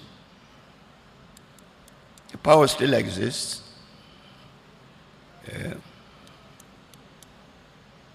I saw its president not long ago. She participated in the inauguration of the president of Namibia, was here earlier today. We didn't have time to discuss power. It exists, but you don't feel its weight. The voice of the African women, that's a body which brought together all of these African women's organizations, would say, as the women of Africa, this is where we want Africa to go. I'm saying it exists, but I don't feel its weight. It's an issue of agency. Our colleagues ask about how do you solve a question about youth employment, youth empowerment, and all of that. I'm saying that the youth need to be party to the answering of that question.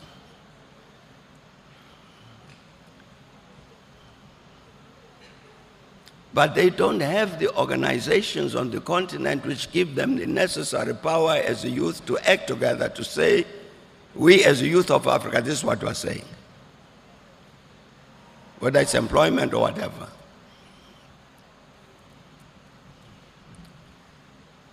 One of the organs of the African Union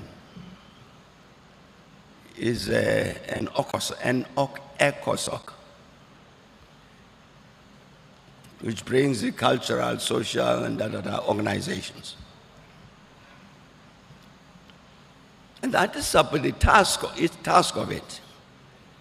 Well, composition of it is to bring in the ordinary African people into that process, represented by various organizations, economic, cultural, political, whatever. Would serve side by side with the governmental institutions of the African Union. But if I ask any one of you here to say, has it ever come to Tanzania, that ECOSOC? We are an official body of the African Union. We are not government, we are not ministers. But we are trade unionists, we are youth organizers, we are women organizers, and so on. But we are an official structure. Yeah. I'm sure it's never come here. I don't know if other African countries ever come to. Because essentially it exists on paper. What's the problem?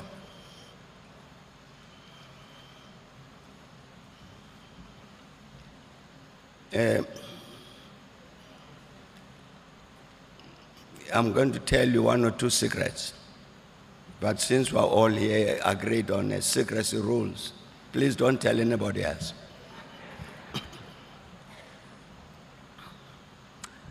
There were presidential elections in Cote d'Ivoire 4 years ago.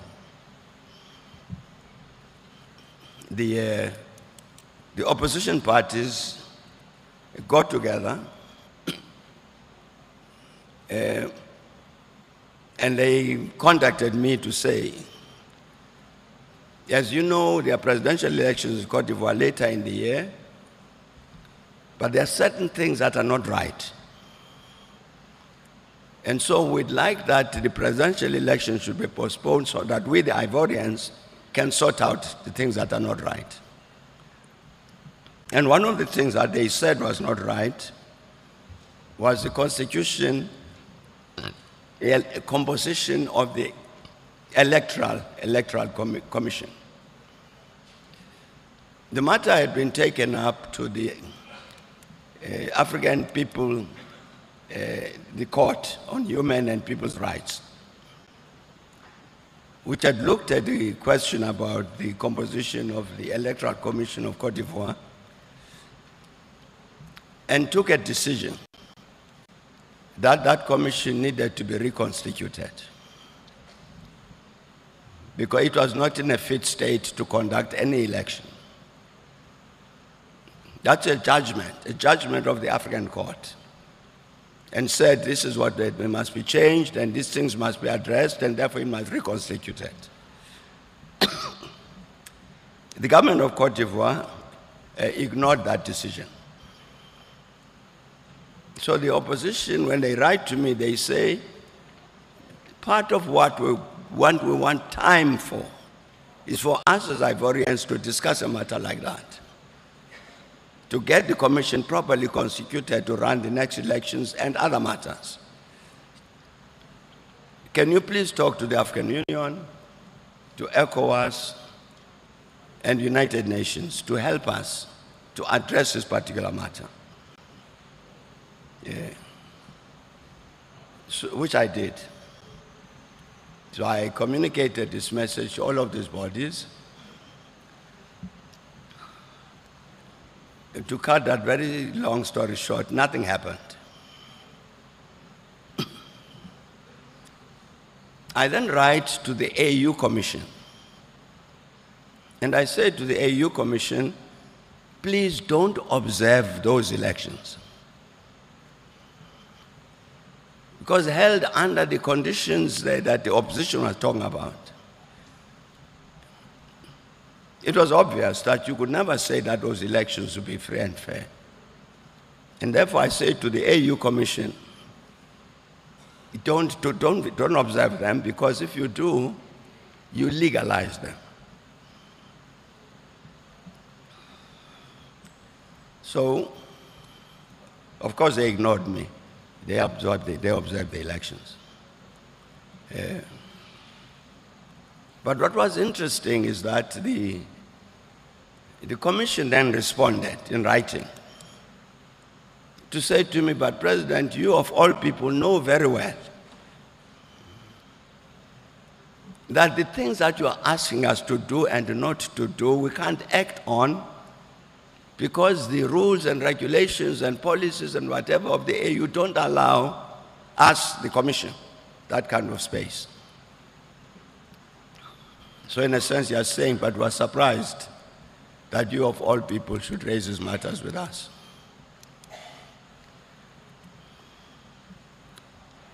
I'm about to finish that story. So I responded to the Commission. I was very glad that they had written in response to say, thanks for your letter, but you are wrong for the following reasons. So I wrote back to them. And my response was 10 pages. I can see it rumbling here. The letter was too long. People, that's what they think. It was 10 pages. And the reason it was 10 pages is because I was answering the Commission. I was answering their letter, pointing them to specific decisions of the African Union, which empower them to do the things that I was saying they must do. And they didn't know. They were not aware of these policy positions. For instance, the Charter on Democracy, President Kikwete would know this. Charter on Democracy, Elections, Governance, and so on. It specifically says, where the Commission deems that the conditions for the holding of elections have not been proper, the Commission must not observe those elections. It's in the Charter. But the Commission didn't know that. That's why they went and observed those elections. The point I'm trying to make, so that's a secret between us. Then at a certain point, President Kikwete and the others, by this time I'm retired, so I'm not guilty. They take a good decision to restructure the African Union so that it becomes an effective instrument in terms of achieving all of these policy positions on which the Union has agreed. So the restructuring process takes place. And part of what is done, what drives the restructuring process is, let's reduce the size of the Commission. Commission is 10 people, AU Commission, including the chair. Let's trim it a bit, make it more efficient, cost-effective, and all of that. And part of what that reform did was to merge two commissions. The Commission on Political Affairs and the Commission on Peace and Security. The current situation now is that you have a commission of the African Union on politics, peace and security, or political affairs, peace and security.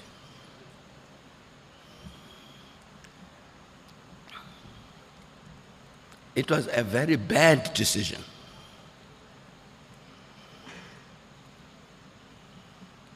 It might be cost effective in the sense that now you have only one commissioner instead of two. But the problem with it is that you are then killing what needs to be your lead commission, the Commission on Political Affairs. Simply because of the volume of work with regard to peace and security. The matter that were raised in our agenda here about peace and security, Pan-Africanism and all that, you know, it's a top-heavy matter on our continent. Conflict in the Sahel, conflict in Sudan, in the two Sudans, in the Horn of Africa, and in the Great Lakes, and so on. Naturally, the commissioner responsible for peace and security must attend to all of these things. You add the burden of the politics, they will say, no, I'll come to that tomorrow. And yet, the Commission on Political Affairs is the lead commission in terms of attending to the strategic challenges on the continent. If you say, which AU says, the issue of African unity is important. Dr. Ndlozi was saying we must act together. The enemies come for any one of us, member states of the African community, from outside. He was saying we must get together and unite and say we stand together as Africans. Who is the leader to produce that outcome? It's the Political Affairs Commission. It's not peace and security or commerce or whatever else. It's that commission which leads in terms of the building of this new South Africa, the new Africa, defined in terms of, it's a Political Affairs Commission. But in the restructuring, it got killed. Because in the new Commission on Political Affairs, Peace and Security, it gets overwhelmed by peace and security. Now what I'm trying to do is I'm pointing to these two examples, colleagues, is to say, in terms of looking at this renaissance and what to do about it, if you look at the institutions of the African Union,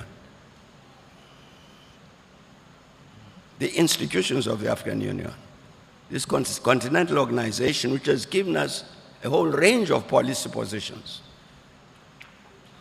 in terms of what is to be done. Who does it? This agency question has been raised. I'm saying we have an AU commission, which certainly for many years has not been doing what it should do. As a consequence of which, heads of state and government, they meet and they take very major policy positions. What happens after that? Nothing. Even in terms of a simple process of reporting, when I was president of the Republic of South Africa, as confessed, South Africans here might correct me, I don't remember a single instance when President Mbeki comes back from an AU summit and reports to the nation what the summit decided. I don't think we ever did it. So me and my delegation, we know what was decided. The country doesn't know. I'm saying that in looking at this question about reigniting the Renaissance, the question of agency becomes important. And the point that has been made is very correct. I think the phrase that was used was, we must take this notion of Pan-Africanism and so on back to the streets. That it got captured by the politicians and the bureaucrats. No, we must take it back to the people. That's correct. But I'm saying, if we say back to the people, what do we do about this history? We had African people's organizations that died. Who's going to resurrect them?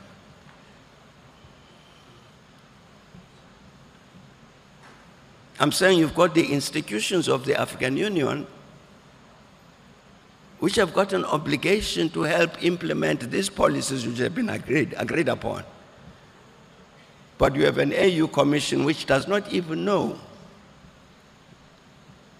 what its own duties and rights and obligations are, until you have to write them a 10-page letter just to point to page, look at page 1, look at page 15, look at page 17 and a half. What do we do about all of that? The last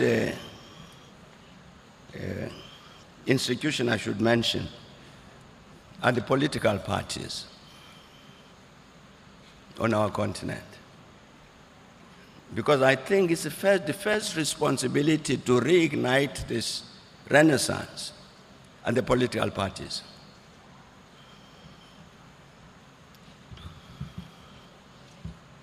If I look at the South African case, I'm talking about the ANC now, that's my organization.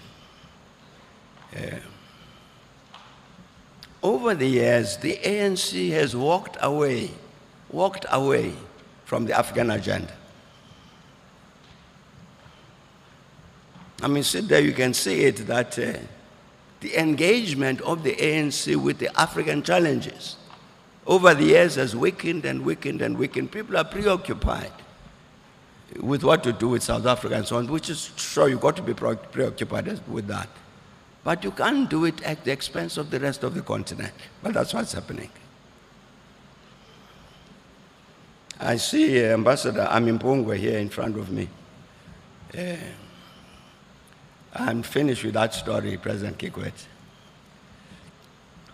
Some years back, I was invited by the youth of CCM, to come here. And they had a retreat in Zanzibar.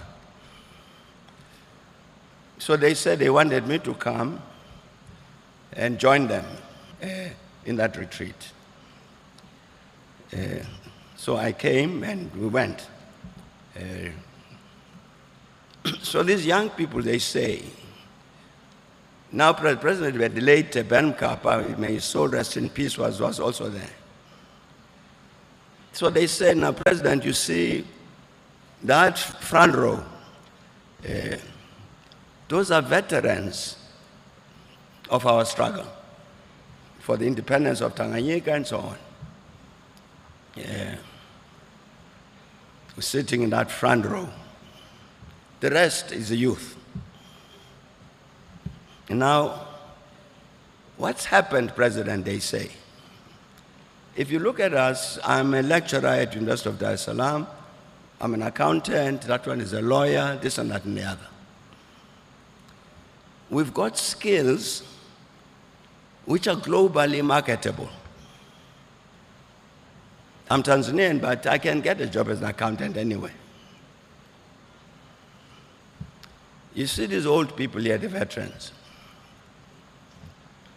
You give them a mobile phone. They don't even know how to use it. They can't teach us any of those things. We can teach them. But here is the reason we asked you to come. These veterans here, many of them were teachers. But they were ready to sacrifice their position so that our country should be liberated. It's very principled people. Sure, they don't have the skills I have to operate a cellular phone. I have those skills, but I don't have the value system which they have. And the problem is that we are going to develop from this as a youth to become the national leaders of Tanzania. With all the skills that we have, but without the values. Can you please help us to get these two things to emerge, the skills and the values? One of them, a young lady, says, you know, President, I contested for the position in the Youth League. And I was defeated. But nevertheless, so as an official, secretary or whatever, nevertheless, I was elected onto the executive.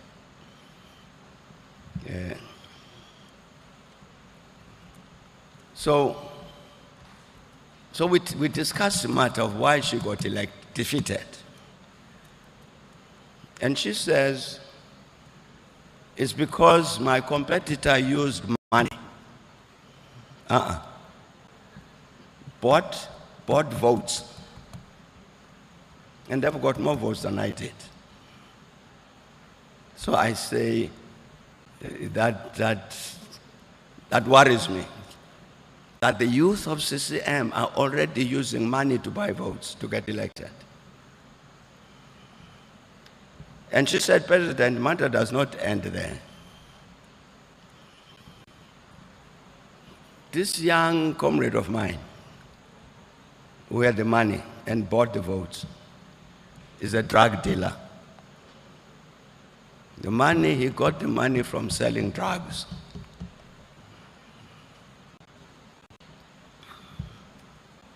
I'm ending with that story because I'm saying this reigniting of the African Renaissance, the first responsibility lies with our political parties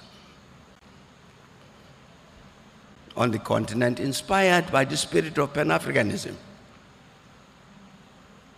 and the sense of sacrifice which those veterans were sitting, those one were meeting in Zanzibar.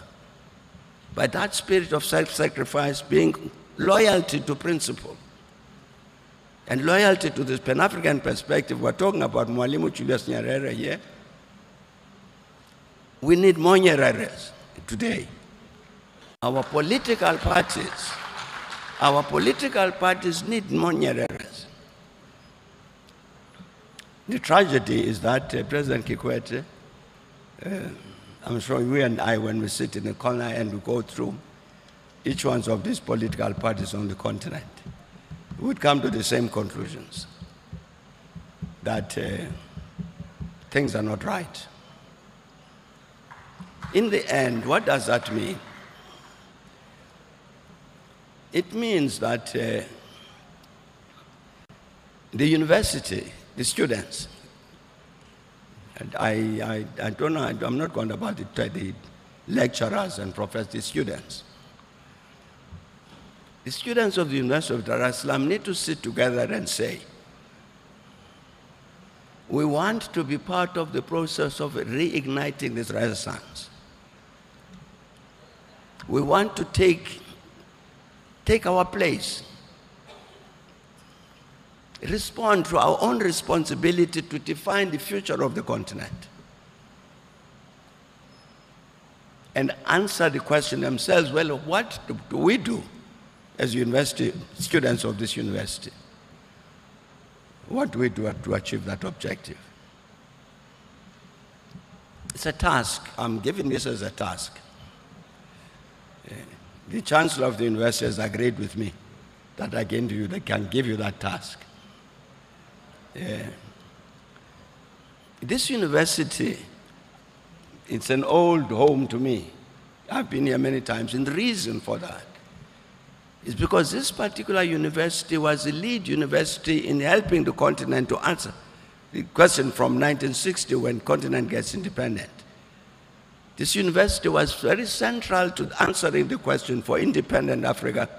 What do you do with your independence? Now you've got it. You fought for it. Very well done. But what do you do with it? This academic institution here was very, very central to answering the question, what does liberated Africa do with its liberation? I think this university has got that task again, to say, what do we do? What do we do as this university to reignite the renaissance of Africa, to which people like Mwalimu Nyerere devoted their lives? And the CEO of the Thabo Mbeki Foundation has said to me that what I must say to you, the students, that please contact the foundation, his foundation, Thabo Mbeki Foundation, because they are starting the process of the reactivation of the African youth, including the students, to organize themselves on the continent and to focus on this task. So he says, please, he said, I must say that, please contact the foundation so that we can work together. Agency. Who are the people who are going to bring about these changes about which we agreed? It's us. But in order to do that, we must be organized. Thanks a lot. Thanks for coming, and thanks for listening.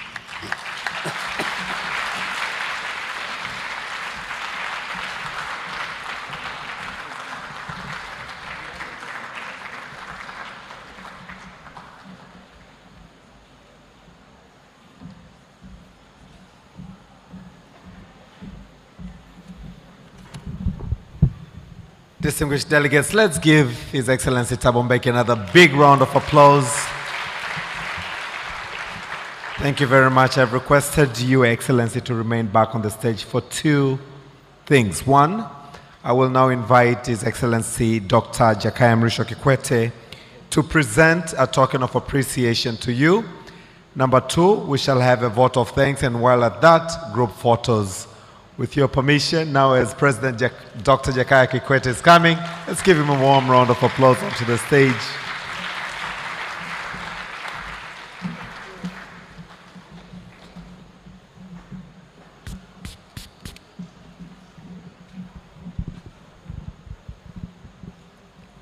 That was something.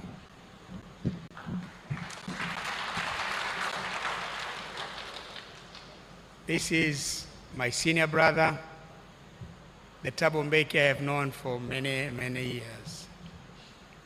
Well, he's a young adult now, but he's still very dynamic. You can see clarity of thought, eloquence in speech. That is, Your Excellency, Dr. Thabo Mbeki, former President of the Republic of South Africa, and our esteemed guest, Minister for Education, Science and Technology, Professor Adolf Mkenda, Chairperson of the University Council, Ambassador Mwanaidi Majal, Vice Chancellor, Professor William Anangise,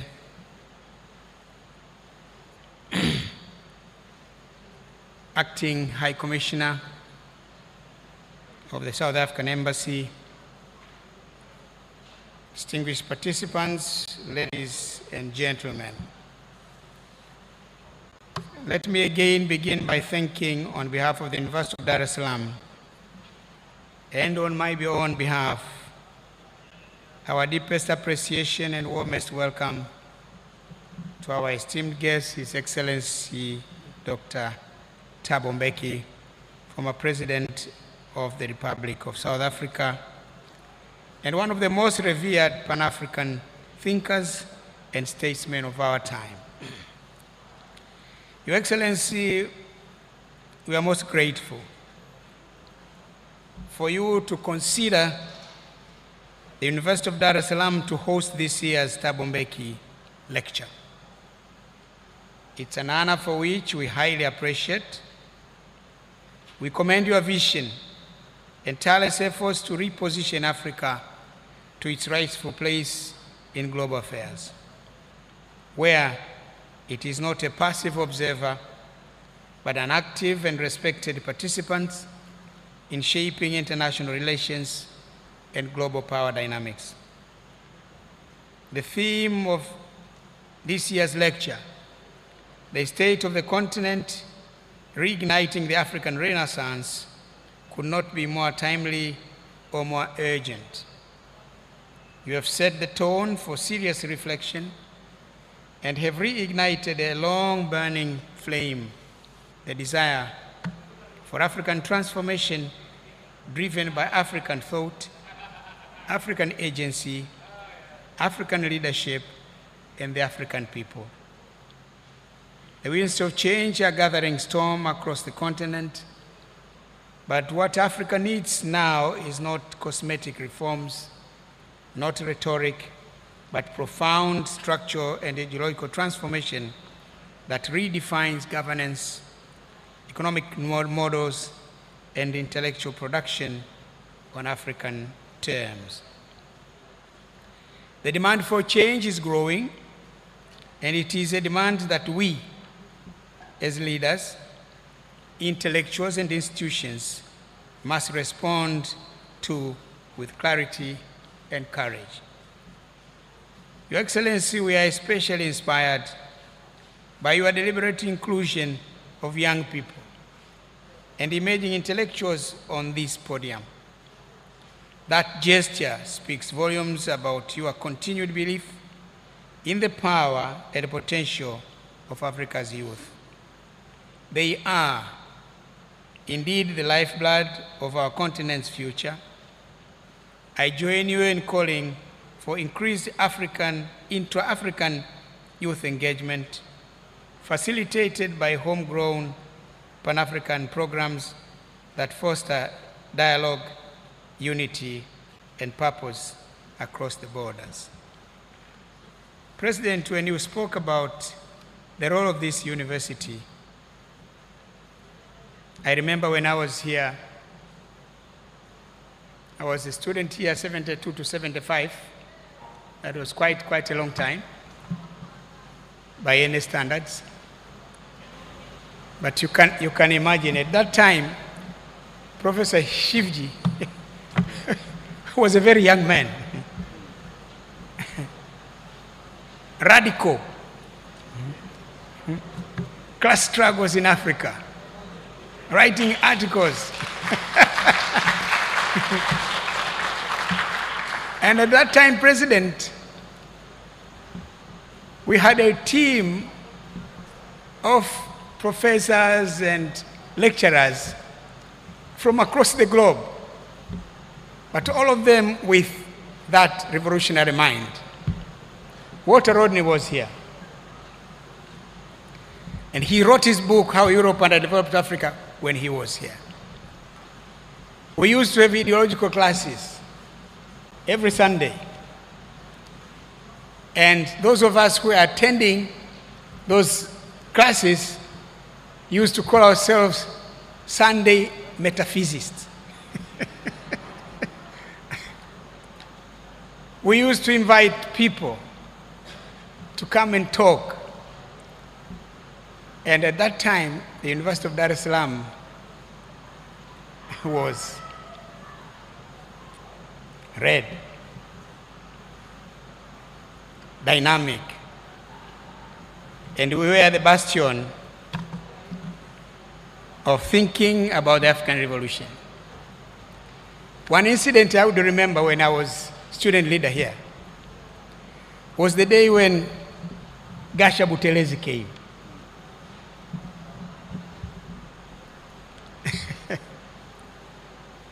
As you see these guys here, he made a brilliant speech. Everybody was quiet, very attentive. And then when it came question and answer session, I think this was 1973, the first question was, you gave us a very brilliant speech on your contribution to the struggle against apartheid in South Africa. But can you answer one simple question? Why are you still not in prison?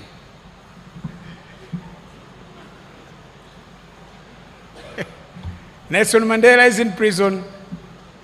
Govan Mbeki, your dad, was in prison. That Logri, Walter Sisulu, and even. But why? And the other question that was asked, and the Boers have allowed you to travel and come to all the places but Tanzania. What the Boers at that time used to call Tanzania the bastion of terrorism in Africa. Then he says, oh, I came here, it is their own mistake. Okay, fine. The other question which irritated him was, what is your position on the armed struggle? Let's go so angry. He says, where are the guns? Then, you know, in those days when we had problems with anybody we don't want here, would simply start, go home, go home, go home, go home. Then students started chanting, go home, go home, go home. He left the stage, climbed down. He almost forgot his wife here.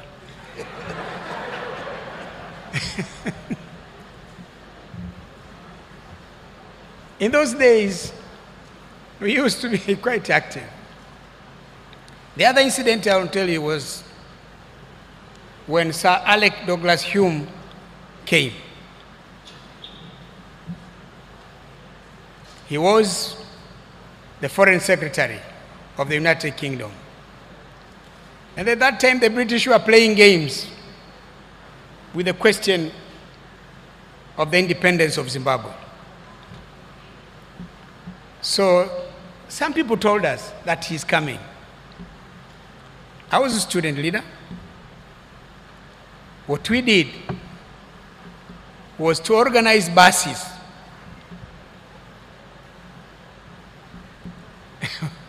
We loaded students onto the buses to the airport with our placards, billboards, picketing. At that time, His Excellency John Malechela was Foreign Minister. So we went there with our buses,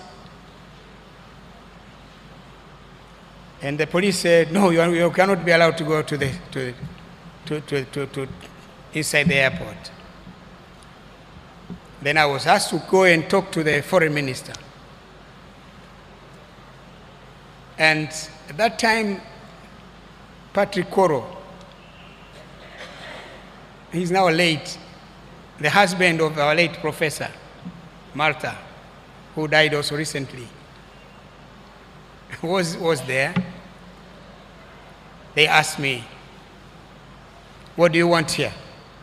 I said, no, we just came here to express our displeasure with what the British are doing. Why hasn't every other youth come? I said, sir, I can't answer on their behalf. I can only speak on behalf of the students of the University of Dar es Salaam. Then he said, okay, fine.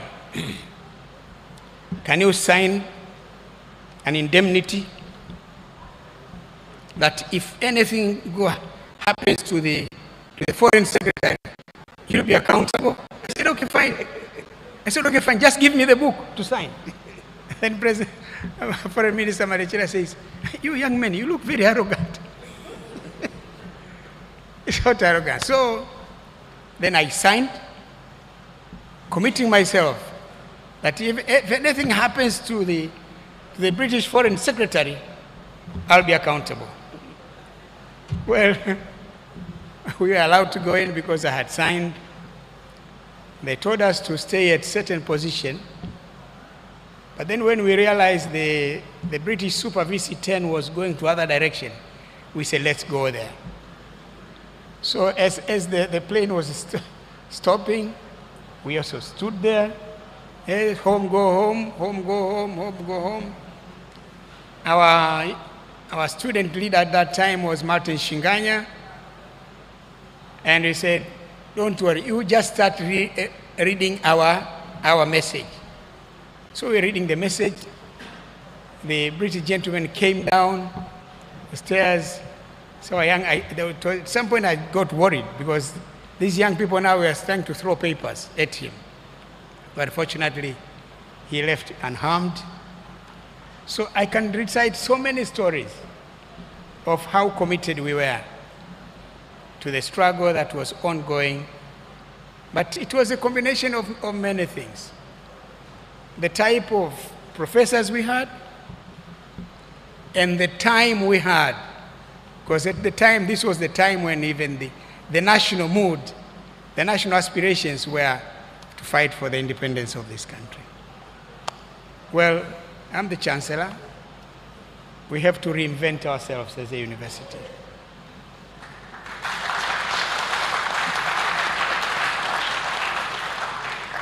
What is it that is going to be our agenda?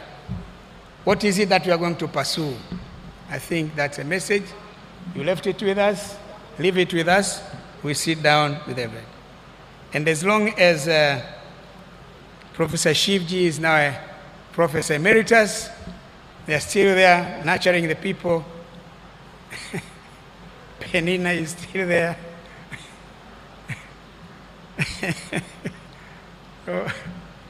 No. So that's the message. But what is important to me, President, is you are talking about African Renaissance. President Mbeki is the brain behind the whole concept of the African Renaissance. He presented this idea at the OAU summit in Algiers. And it was picked from there. A committee was set up with him, Chairperson Obasanjo, Abdullahi Wade, and the others. Worked on it. It came to be translated itself into NEPAD, New African Partnership for African Development. So for him to talk about reigniting, he is the right person to talk about it. And you and me are retired, but not very much tired. You expressed your displeasure with the reforms. They happened after I left. So I'm not part of that reforms. There was a time when I think President Kagame consulted us to give our opinion. Some of us gave a different opinion because this was chaired by President Kagame when they looked at it. So we had some ideas, but we thought they had already made up their mind. And when you are out of office, what you are doing is just giving advice. And when our advice was not heeded to, sure, you are one of them. Well, what else do we do? It is those who were in office then, but I hope at some point they will appreciate. I agree with you entirely. Our organization is essentially political. So the Directorate of Political Affairs is the key directorate. But Africa has a huge problem of insecurity. You end one crisis, another one erupts. It's just like the crisis in Sudan. It just came from nowhere. Two generals fighting virtually for nothing, but they have destroyed the country. Khartoum is not the Khartoum that used to be. They're crazy guys, they're just bombing the place. So there is still a lot of security problems, security challenges, but I agree with you, President, there is need, and it is important, as you said. Our universities also should take interest about what is going on the continent and what is it that they can advise. So we feel glad that you chose our university, but you are not surprised. You are one of our alumni here, yes, and you are one of the people that this university offered a PhD, honorary PhD to you. So we're glad that you are giving back to your university, as some of us are also doing, giving back to the university that gave us the education that we are having now. Well, in that spirit and further expression of our esteem, it is now my privilege to present to you the academic shower. What is it now? Mbona mnakaa mbali? Jamani, hata hawajulikani walipo. Okay. Yeah, we're going to present to you the academic shower, a humble but heartfelt token of our appreciation for your outstanding contribution to the university, the academia, to Africa, and to humanity at large. May it remind you always our respect, our gratitude, and our abiding bond. Excellency, thank you very much. Let me now present. Where do we go? Where? Here.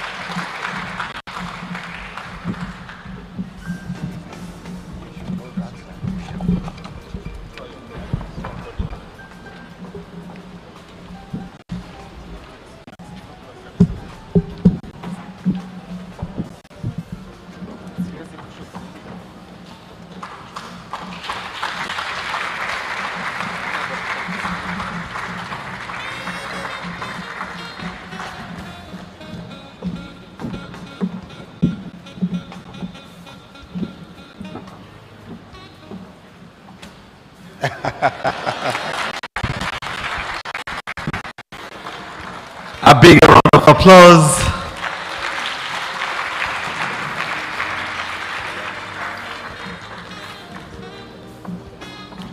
Can we have the remaining 2 chairs? They're supposed to have 7 chairs on the stage.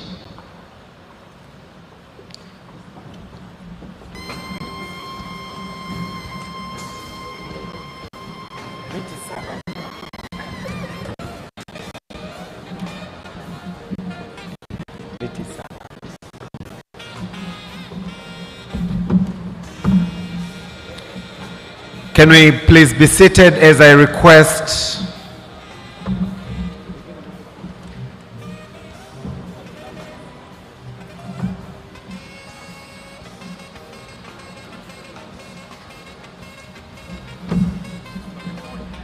may I request onto the stage Honorable Minister Professor Adolf Mkenda. May I request onto the stage the Vice Chancellor. May I request onto the stage Thabo Mbeki Foundation. Please join us onto the stage. May I request to the stage Charge d'Affaires. Kindly come to the stage. And Ambassador Mwanaidi Maja, please join us onto the stage. May I request the following to line up for the next photo. You will come. Balozi Karibu.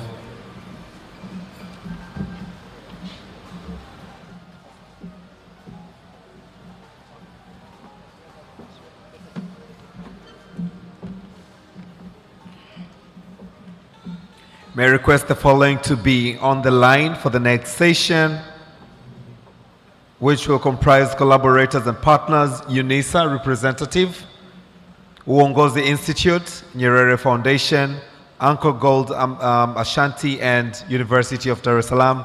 You will kindly come and line up at the back of the high table. Kindly join us. UNISA, Uongozi Institute, Singo, Karibu.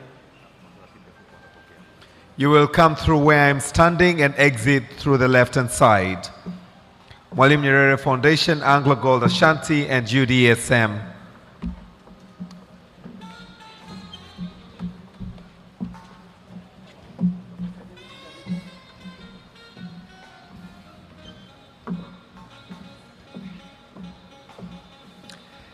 May I request those who gave their presentations, our presenters this evening, our presenters all who gave presentation, to please join us onto the stage after this photo.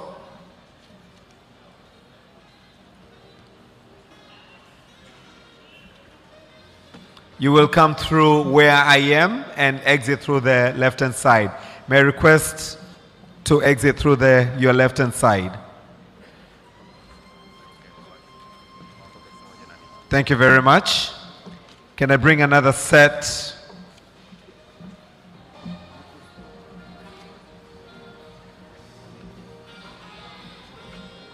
So the next set will include Ambassador Azizi Lima, Ms. Olivia Pesha, Mr. Simon Shayo, Ms. Karine Dika, Professor Anthony, University of South Africa, Mr. Sabatho Nyamsenda, and Hazron Makundi. Please join me onto the stage for the last but one picture.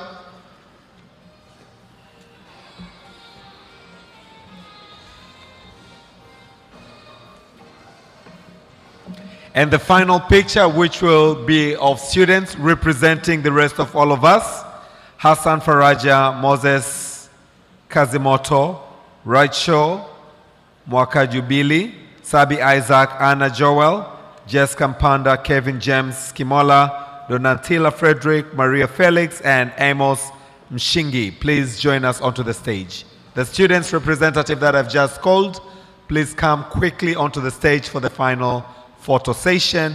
And after that, we will all be upstanding to allow our guests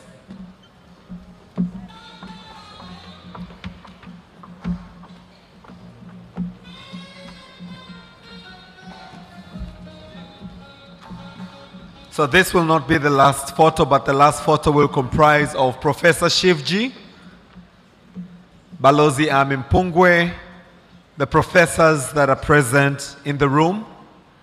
Professor Nema, please join us onto the stage for the final photo. Professor Shivji, we exit through the left-hand side, kindly. Thank you so much. Any professor present in the room, please join us onto the final photo.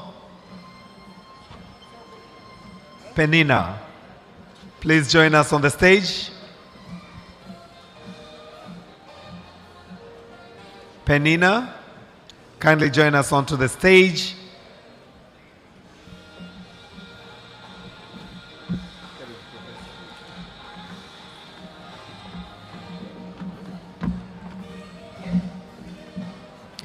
As they have been mandated to ensure that we take Africa back to Africa, this is the privilege for the professors present, both old and new. We also have professors from UNISA, professors from South Africa as well. Please join us.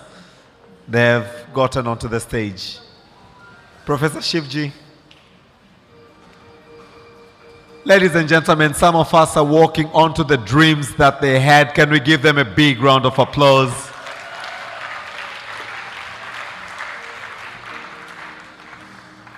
Please continue to nurture us. Please continue to guide us as we take Africa back to Africa.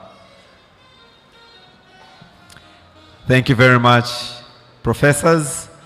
I will now request that we exit through the left-hand side. Yes, kindly. I will now request that we all kindly rise so we can allow the members of the high table to take their leave. Asante sana, we appreciate, we truly thank you, Excellencies. Thabo Mbeki, Excellency Jakaya Kikwete, Mheshimiwa Waziri, Mheshimiwa Mabalozi, the VC, we thank you so much. Can we all please rise? Let's once again clap our hands for Excellency Thabo Mbeki. Asante, asante sana. DJ, naomba wimbo mzuri sana tuweze kusindikiza viongozi wetu.